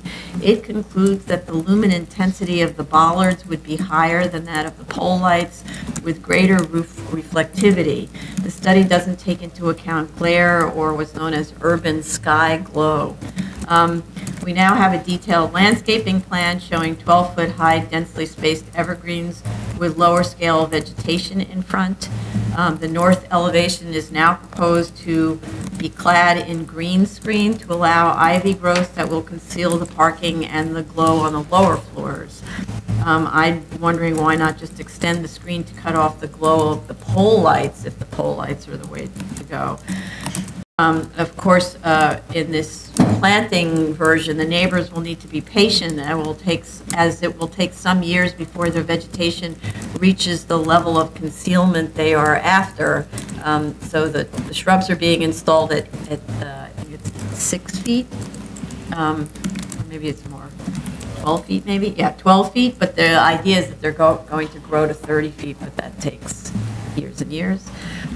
We have a very positive letter from a member of the community discussing the results of a meeting with the property owner and agreements that were made to conceal the garage building and lighting. They also provide photos showing the brightness of the pole lights as seen from the residential yards. The photos reveal exactly what I was concerned about as well. You can measure lumen spread on the roof, as was done in the recent report, but that doesn't take into account what is perceived by a direct line of sight from the street to the light source. That's why I was in favor of the bollard approach. The neighbor states that if the pole, and I understand that the pole was taken down after the neighbors complained, so the pole doesn't seem to have been finally the solution. I'm not sure what the solution is. The neighbor states that if the pole is not visible, then the glare is not an issue, but I don't know how you make it not visible because they're standing in their yards, which is not at the sidewalk, and all of the studies that you see always look at the visibility from the sidewalk. And so I've also seen systems where the lighting sits underneath a sort of shed roof. So you have pole light, and then there's like a shed roof on top of that, so that there isn't any visibility of the pole, of the lamps on the pole. That's another way. And then the other one would be, why not just increase the height of that green screen to conceal the pole? And maybe get some planting started on the green screen from the top. I don't know how that's done, I'm not a landscaper. Any other? The hours of the garage are till 6:30 each night, so there's minimal. 7, they said, yeah. Oh, I had 6:30, so there is minimal use of that light on the roof. Perhaps if they were to close the roof at dusk, Yeah, that's. then there would be even less light exposure for the homes, and then you wouldn't have to bother so much with extending the screen, which extends the mass of the building a little bit, and all of those other issues. And I'm sure they would agree to that. So let me ask you, if So let's just say they close the roof at dusk. That's easy. So that means there's no reason for lighting on the roof. Well, except in rainy days, you may want some lighting if it's very dark outside during the Right. day, like stormy kind of weather, you would But want then you some wouldn't common want to lighting. park on the roof. Right, you wouldn't, but we don't know how Right. filled up it would get. It would Right. just be like an extra assurance for them that the roof would be safely traversed in a bad weather situation. And also in the meeting with the neighbor and the owner did agree that they would be willing to shut the light off after 7 PM. But 7 in the winter, that's 3 hours of light. Right? They took the pole down But now. that 6:30 is when the garage closes, so it's just half an hour extra from that period, What do you mean it's half an hour extra? After 6:30. after 6:30. What's after, what The- about that? The garage closes at 6:30. 6:30, right? So 7 is when the lights would be shut off. Why shut the lights off at 6? If Why the not? garage is closed at 6:30, why aren't the The lights shut off light at should go off of the 6:30? roof by then, but then I'm saying perhaps have the part of the parking close at dusk. And that's it. They just Yeah. chain it off. It's not an option. You could still park in the garage, but you cannot park on the roof. I But think what about that the would- cars that are, what about the cars that were parked there in the AM and then they are leaving, let's say, at exactly 6:30? They would have to go to the roof to get it. Let's say they came in at 9 o'clock in the morning and they've been in meetings all day and they are leaving at 6:30. Why can't they leave at 6? And it closes at 6:30? The meeting went on till 6:30. I would suppose that would Oh. maybe happen one time, and then you get your Right. car stuck, and then you don't park on the roof Exactly. anymore. As long as there's signage that Yeah. says that the roof closes promptly at 6:30 and there's no more access, then you will make that determination that you're not parking on the roof if you're not Right. worried, if you're worried about when you're leaving at the end of the day. I think that in combination with a shield on the light may meet the concerns of the neighbors. Though I know that the pole is down now, so I wonder what they're doing since they put that pole down. What if any steps they've taken to illuminate that? and Well, they're not supposed to have parking on the roof. They're supposed to be waiting for us. I understand. I'm just wondering what, if anything, they've done. If they didn't have parking on the roof, I'm not sure why that light was on, and the neighbors were complaining about it at the time. Right. So Well, I'd perhaps like- it was to demonstrate. It could have Right, been. could have been. It seems like I'm really happy to see that they're working this close with the neighbors and this relationship is changing, and perhaps they do have another alternative that they haven't proposed to us yet.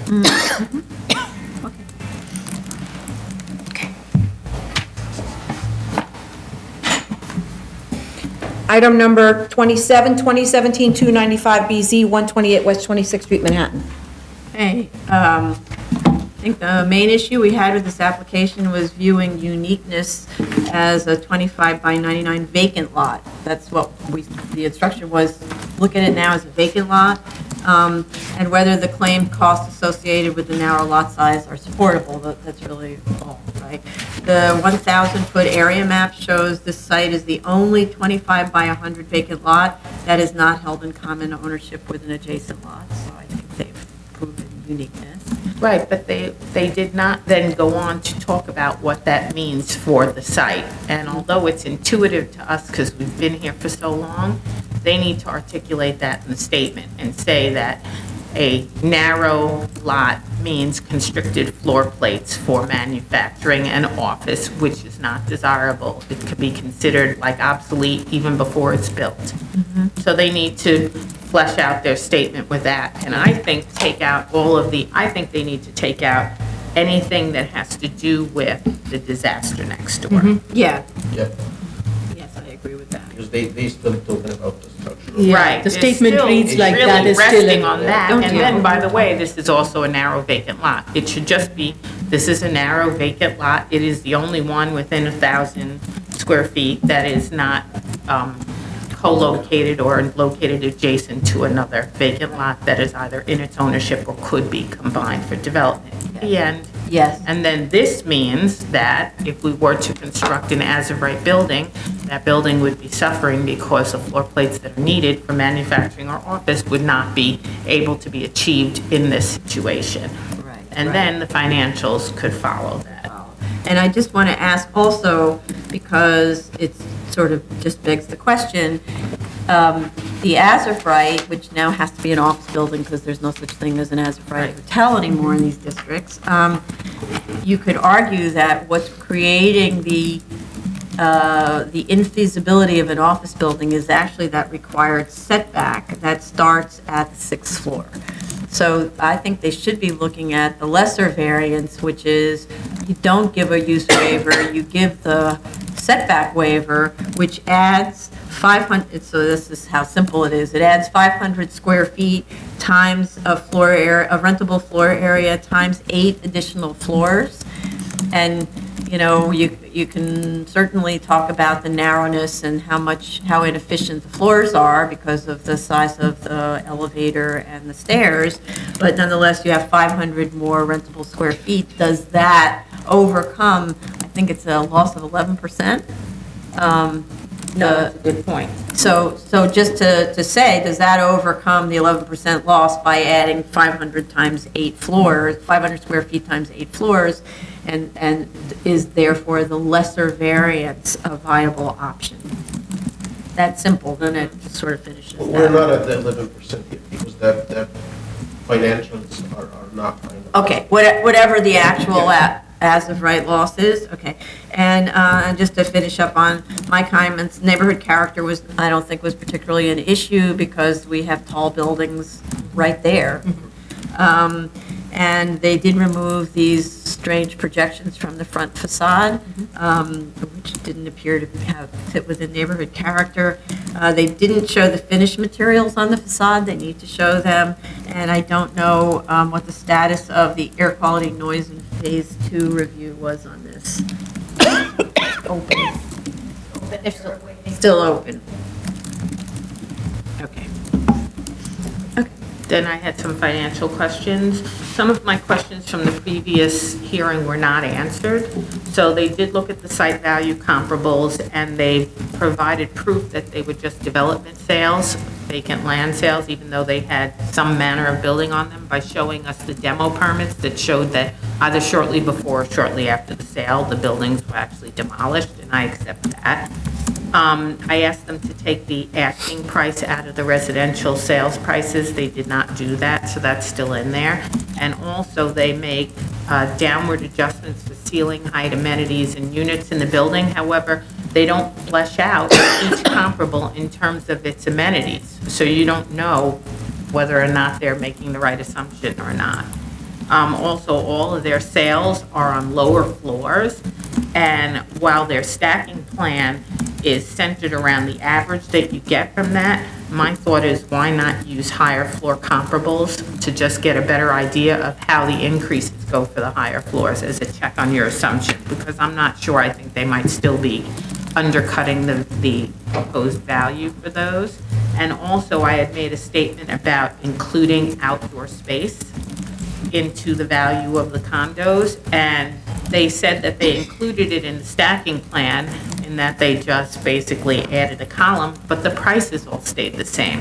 And so I want to actually see the math, because the average sales price has not changed since my comment. I expect sales prices to go up, and they did not. Any other? Yeah, regarding the financials, last hearing, I did ask again for details for the construction cost estimate. I got nothing on that. I did ask for structural plans, nothing was submitted. Since they are using dewatering in the foundation construction package in the cost estimate, I'm asking for a geotech to prove it to me that they have groundwater issue that they need to dewater. They are considering $150,000 for dewatering.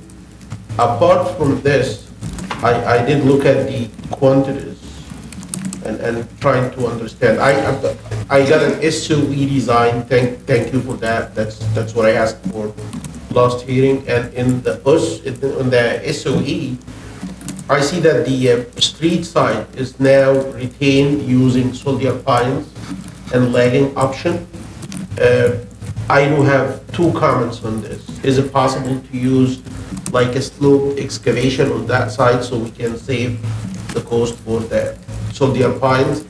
And if the answer is no, and we're considering soldier pines as submitted, I saw like huge difference in quantities between the cost estimate and the SOE. The construction estimator is counting 30 pines. The actual number of pines is just 6 pines. The lagging quantity is 300 square feet. The quantity that was considered in the cost estimate was 10 times that, almost 3,000. Same thing for concrete. The construction cost estimator is considering rakers and braces. I don't see any bracing for rakers. For the underpinning, he's considering 100 cubic feet of concrete. I just counted 22 from the SOE drawings. So I need the construction cost estimator to be present, and I need the SOE designer to discuss the pile design with him, because I see that he's using central bar in addition to a steel pipe, and I see that the pile is split. It's kind of a T-section and then pipe. It's kind of 2 piles. I'm not sure if that's what he meant. But I would say a year ago, I had a submission from the same applicant, and I recall that the construction cost estimate was detailed, and I did value this and I praised it. I spoke about it actually in one of the hearings. But this construction cost estimate on this submission is not what we used to get from this applicant. So Not from the same applicant, from the same consultant on a different project.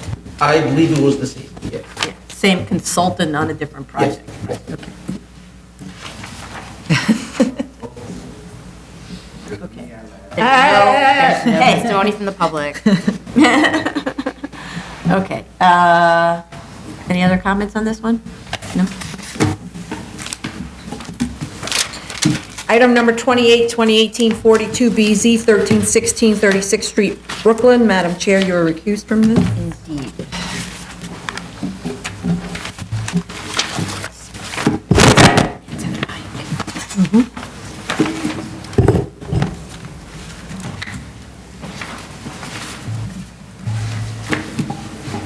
Okay.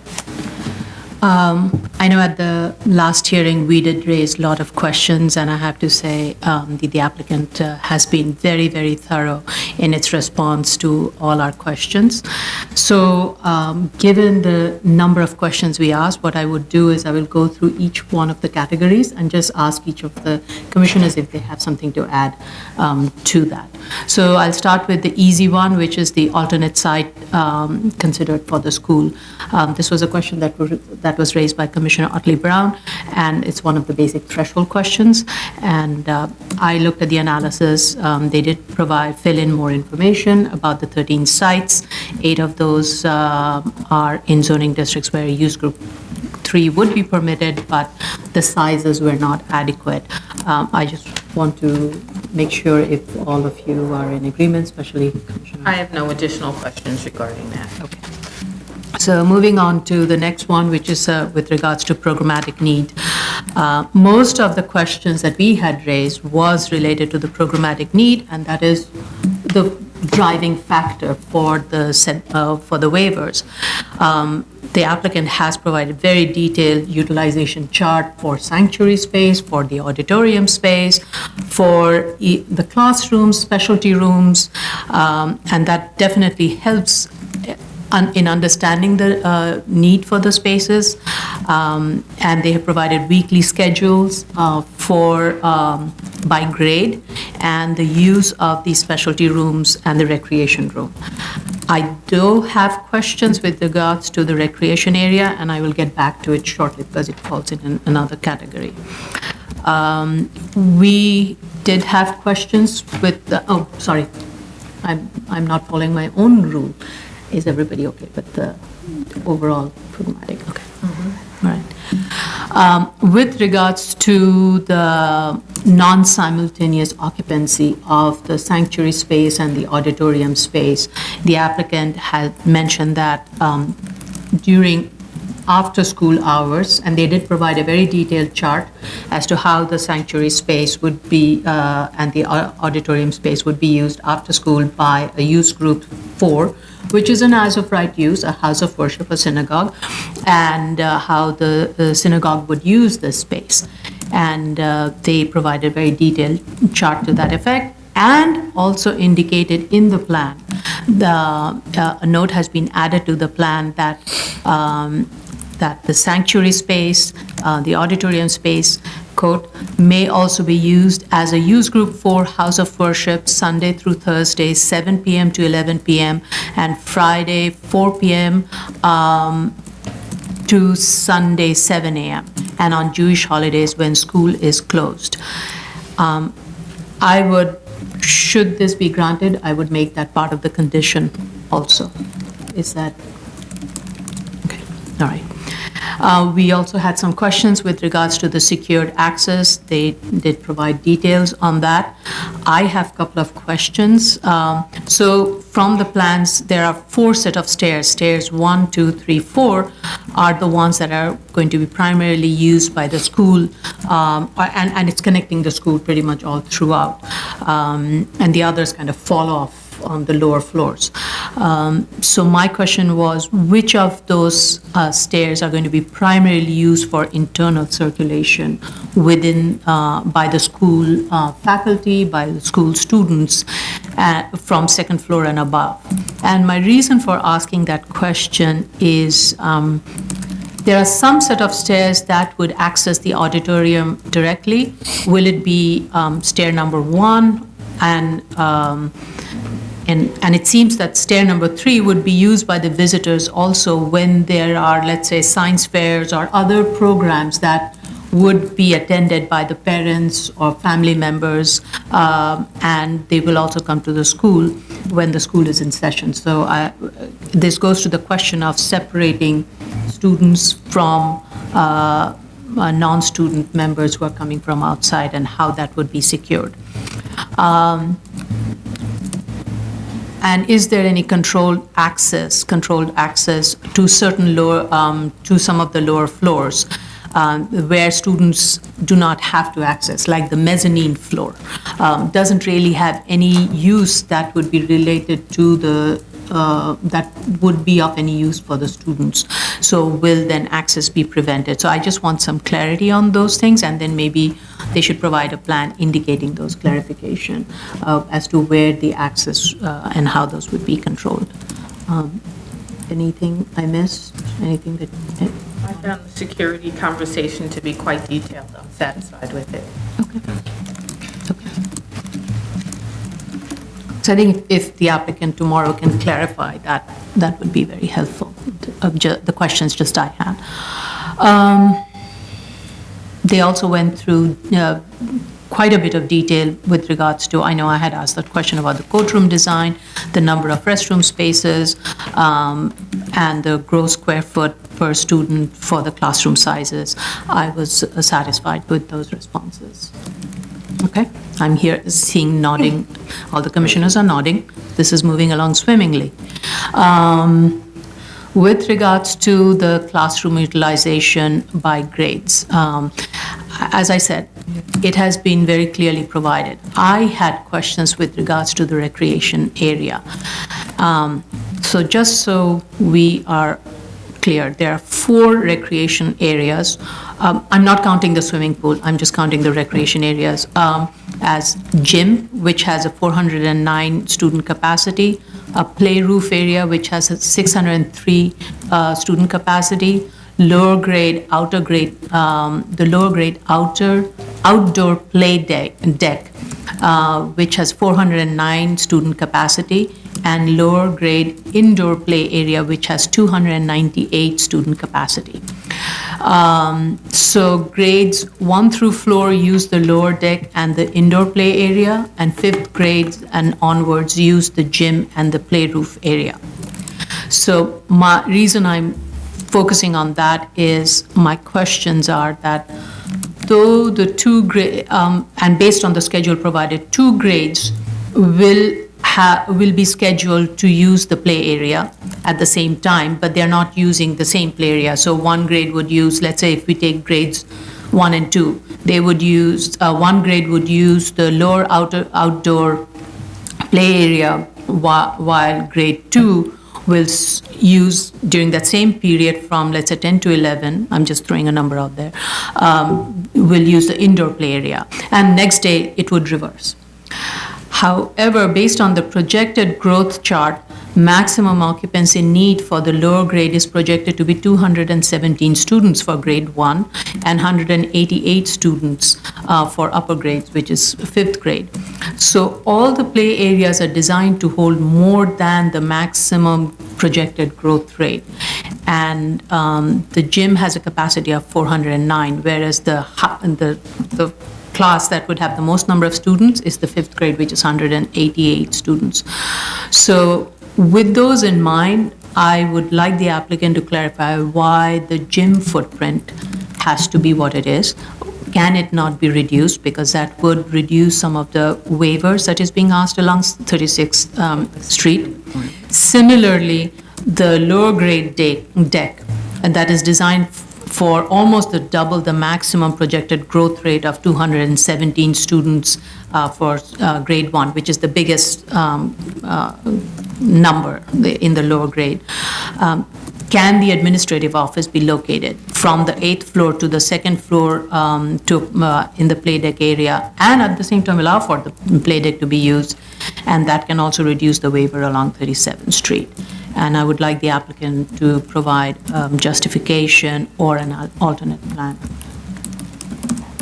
Any questions? Okay. So the next one was with regards to the bus operation and parking. They have provided a lot of details on that. And what I understand is there are currently, the site has 4 frontages, and 3 of those frontages provide parking spaces. The 4th one doesn't allow any parking. As part of the proposed pedestrian safety concept plan, there will be, and also, I guess, to allow school bus drop-off and pickup, there will be signage change that is being proposed, and that would be no standing except Saturday, 7 a.m. to 7 p.m. on.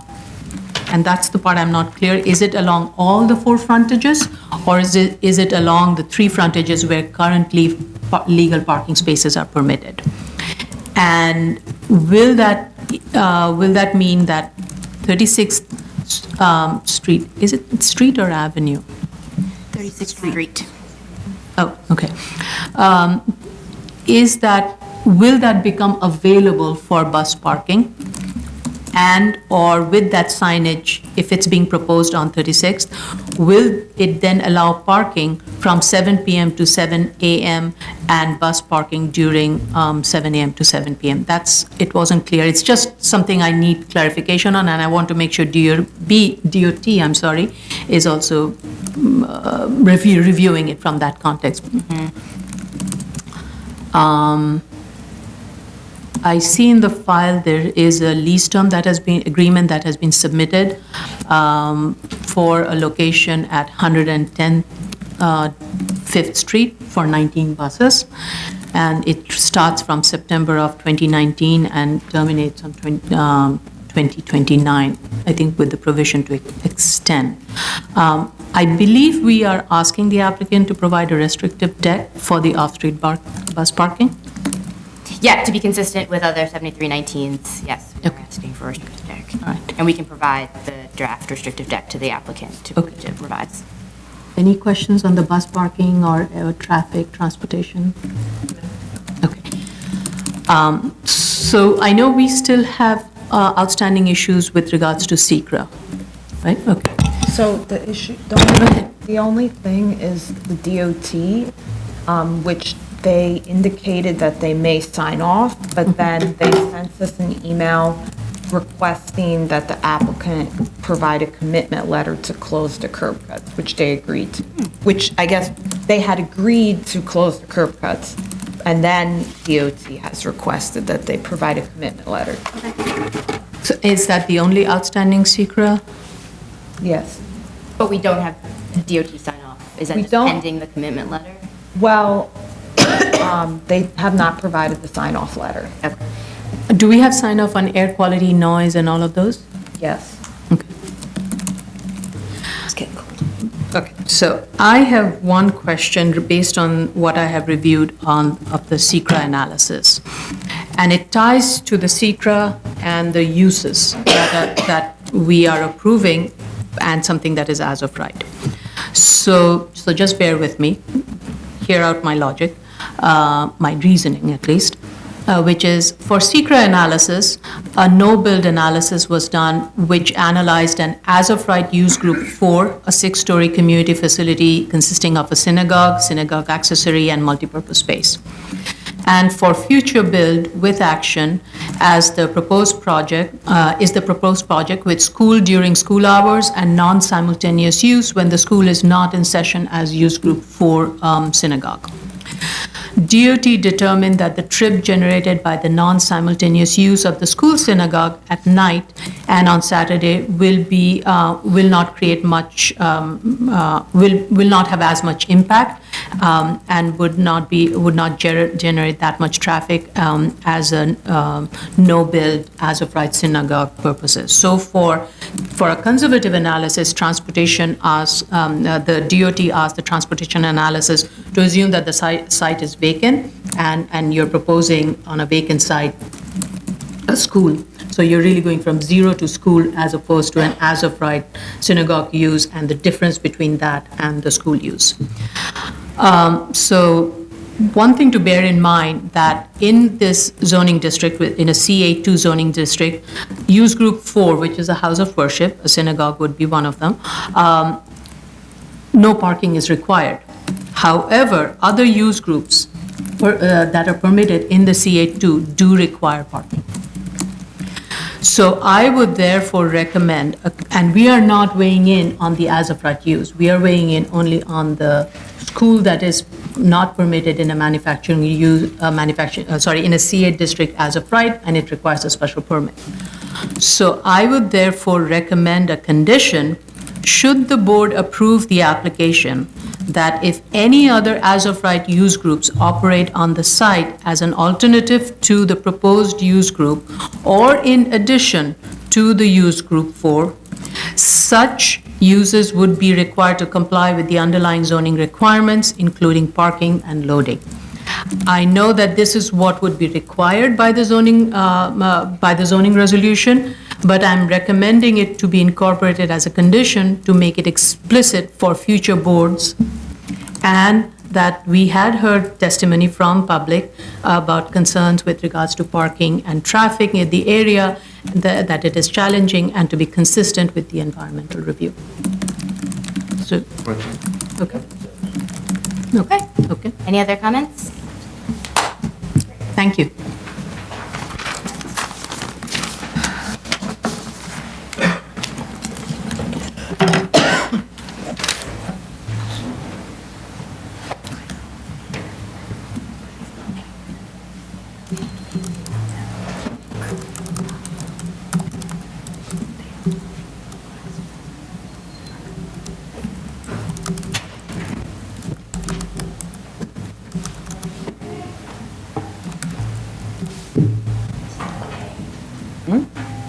Restroom.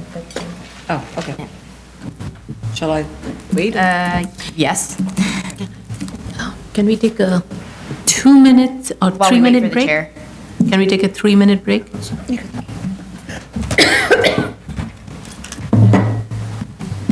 thank you. Thank you. We're back on the record. This is February 4th review session, public review session, zoning calendar, new cases. Item number 1, 2018-120BZ, 550 West 41st Street, Manhattan. Okay, we have proof of service of initial application to officials and of notice of hearing to officials and neighbors. Community Board recommends conditional approval requesting that the PCE operator, once selected, be introduced and that they have visit the site to review the operation. Since this is a building being constructed by a developer who's allocating specific space for a future PCE, the operator, which is not designated. And one of the reasons is there's a swimming pool And a basketball. and a basketball court. Well, obviously, the building needs to be constructed to accommodate that. So I'm not sure whether that's a problem for us to not have an operator. The owner of the building is basically saying they're the operator, which they could well do, very experienced developer owner. And in addition to which, there's rooftop activity related to the PCE, and the requirement of the special permit is that the owner be a co-applicant. So in this case, the owner is the applicant. So that covers that. With your question as to whether the operator needs to be known, I don't know that they do, but when they have one, they'll have to come back, and come yes. back and get the All right, DOI investigation completed. So we do have DOI on the property owner who is a Okay. big-time developer, so that was an interesting opportunity for the developer to be investigated. The fire department sent a letter of no objection, though with caveats, the caveats being the pool equipment room located on the third floor needs to comply with certain sections of the fire code, which has to do with corrosive material, and prohibitions relative to manufacture, store, handling of pyrophoric materials, or maybe It has to that's- do with the pyrophoric materials. Oh, The chlorine. explosive. Because Chlorine. The building, the fire department had asked me to reach out to the applicant to find out where specifically they were storing the chlorine and the cleaning equipment and all of that for the pool, so the applicant gave me some information. which think I you was have in just your looking files. at what pyro or pyrophoric Chlorine. is. Oh, yeah. Yeah. In addition, ammonium-based fire extinguishers are prohibited. Okay, so, the PCE basketball court is directly under residence, and other activities, including a spin studio, are above commercial space and beneath residential amenity lounges. Plans should therefore show clearly where and what all sound attenuation efforts will be. There are notes, but it isn't clear what the extent of the work is and how ceilings will be treated. There was actually nothing on ceilings, and though you'd have to be pretty aggressive in your basketball playing to be hitting the ceiling, I guess it happens. So this, and then as I mentioned, the PCE has roof terraces, which are permitted in this zoning district through us. And among the findings are that we review lighting, sound, signage, and hours of operation. The statement of fact states that the outdoor space will have the same hours as the indoor space, and the windows of the residence above will have 33 dBA sound attenuation. But I think we should see more on how the lighting will be controlled outside and about any outdoor amplification, as in none, right? Any others? I was just going to suggest that they accept a condition on no amplified sound on the outdoor space. Right.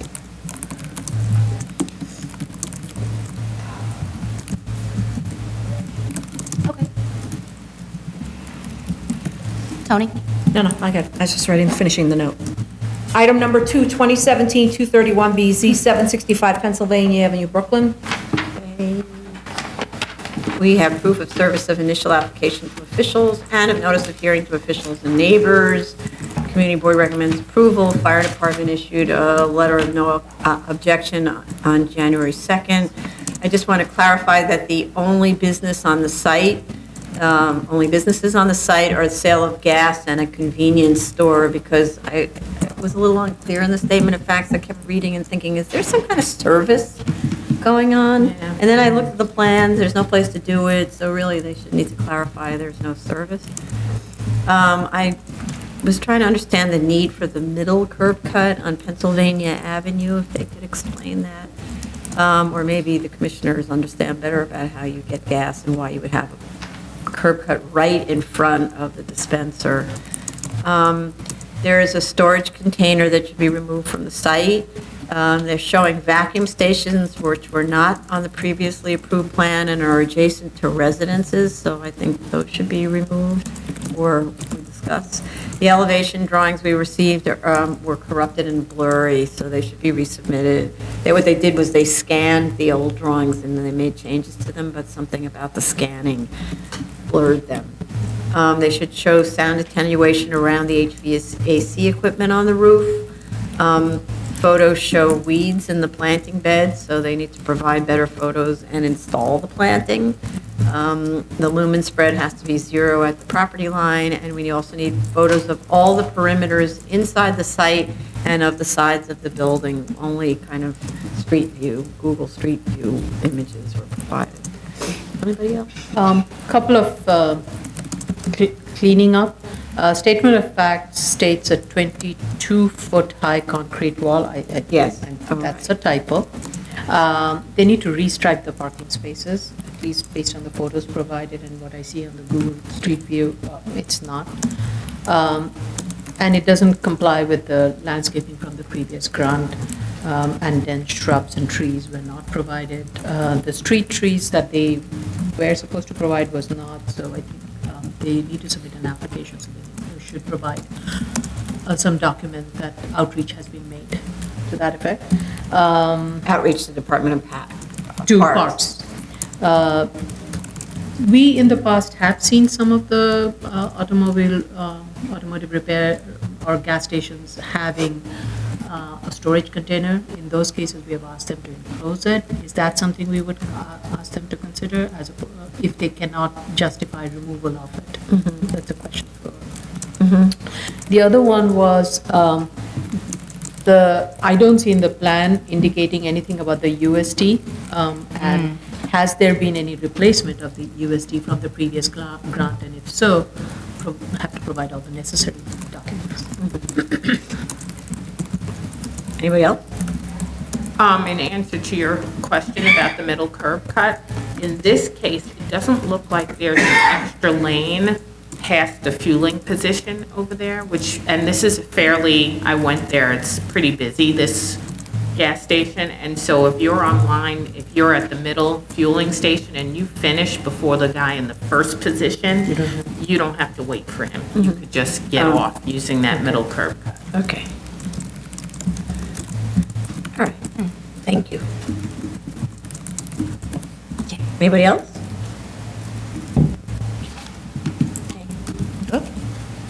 Item number 3, 2018-103BZ, 936 Avenue Out, Brooklyn. This application is being postponed. Okay, because they didn't make a required submission, is that right? Yes, there was a submission request of notice of comments, and they failed to make the submission, so it's not complete. Got it. Can we make sure that email or that little note goes in the SharePoint folder about why we postponed? Okay, I'll forward it to Vincent. I think I did. Some old files got deleted. Yeah. Item number 4, 2018-106BZ, 124 Hastings Street, Brooklyn. We have proof of notice of hearing to officials and neighbors, but I actually didn't find proof of service of the initial application to officials. We need that. Community board, though, did vote on it, recommends approval. The sizes of the side and rear yard described on the statement of facts don't match data that's shown on the area maps. So the area maps are the ones that are giving us the argument for why you should be allowed to reduce the rear and so on. That data doesn't match what's shown on the statement of facts. The ZRD, we need a ZRD1 or CCD1 with respect to the AE flood zone compliance. We don't review, the applicant submitted a substantial improvement or sort of argument. We don't review those arguments, but I question, given the scope of the work shown, whether their argument that it is not a substantial improvement is accurate, because as it turns out, it seems like they're lifting, it seems like it's a total gut renovation based on the drawings, which I'll talk about later. The survey indicates the existing rear yard is 25 feet 4. The drawings need to conform to the survey. They're all over the place. They're like, every drawing has a different rear yard. This is a fairly modest enlargement that fills in a porch at the front of the first floor and 2 outdoor decks at the second floor front and rear. The house already benefits from an existing 25-foot deep rear yard that, I didn't look at the Sanborn maps to be sure, but it says that it's been there since the 30s or something like that. What is much less clear from the basic description is that this project looks like a total gut renovation because the joists at the second and attic floors are being raised to increase floor-to-ceiling heights to 9 feet from 8 feet, and the attic is being eliminated. Actually, the entire roof is being eliminated. There is no indication on the drawings that the existing joist will be retained, and that's a minimum requirement. So then that goes back to the threshold question, and that was not mentioned. You know, maybe there's something, the drawings are inaccurate or complete or whatever, but there's no question about floor height change. And the way the joists are described, they look all new. And so that's not retention of existing floor area. I had somewhat, little bit of difficulty differentiating between the existing and the proposed, especially with regards to the building height and the street wall height, and that's because we did not get the dimension, we did not get the elevation or section for the existing condition, and that may be because... We did. That's how I got that. It's in another Oh, it's in a place. different- okay. That's where I got that from. I'm kind of, why am I looking at a section that seems to be showing new joists? So then I found the existing plans that show that they're in a different place. Oh, they're in the void folder? No, I think it's in the main folder, but it's just in a pile that's called existing or something, or proposed, maybe. Okay, because the only, Or sometimes, you know, what they do is they put the existing at the very end of the stack instead of at the beginning. And it's not separately labeled. so, because it started with the existing. And it may be, no, I think what they do is they do it twice. They have 2 sets of existing. There, that's the existing. No, that's the proposed. No, that's the existing building section. I didn't go that far. That's why it's confusing because they put a I little think bit at the that might- front and a little bit at the think back, that and then you might didn't know to comment. look, yeah. Okay.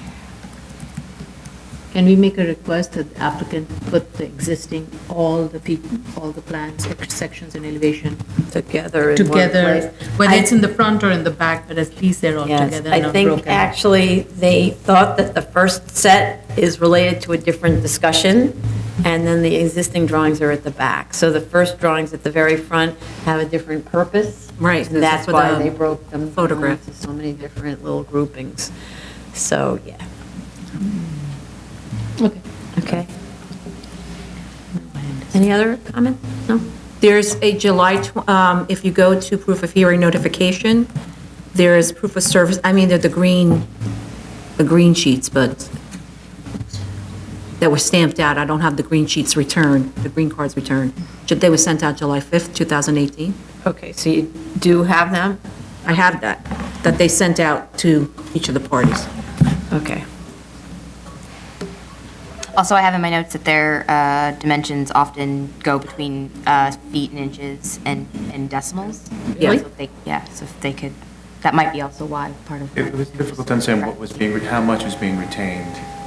But I was just saying their dimensions were inconsistent among their Oh. various sheets, but they also varied to choose one.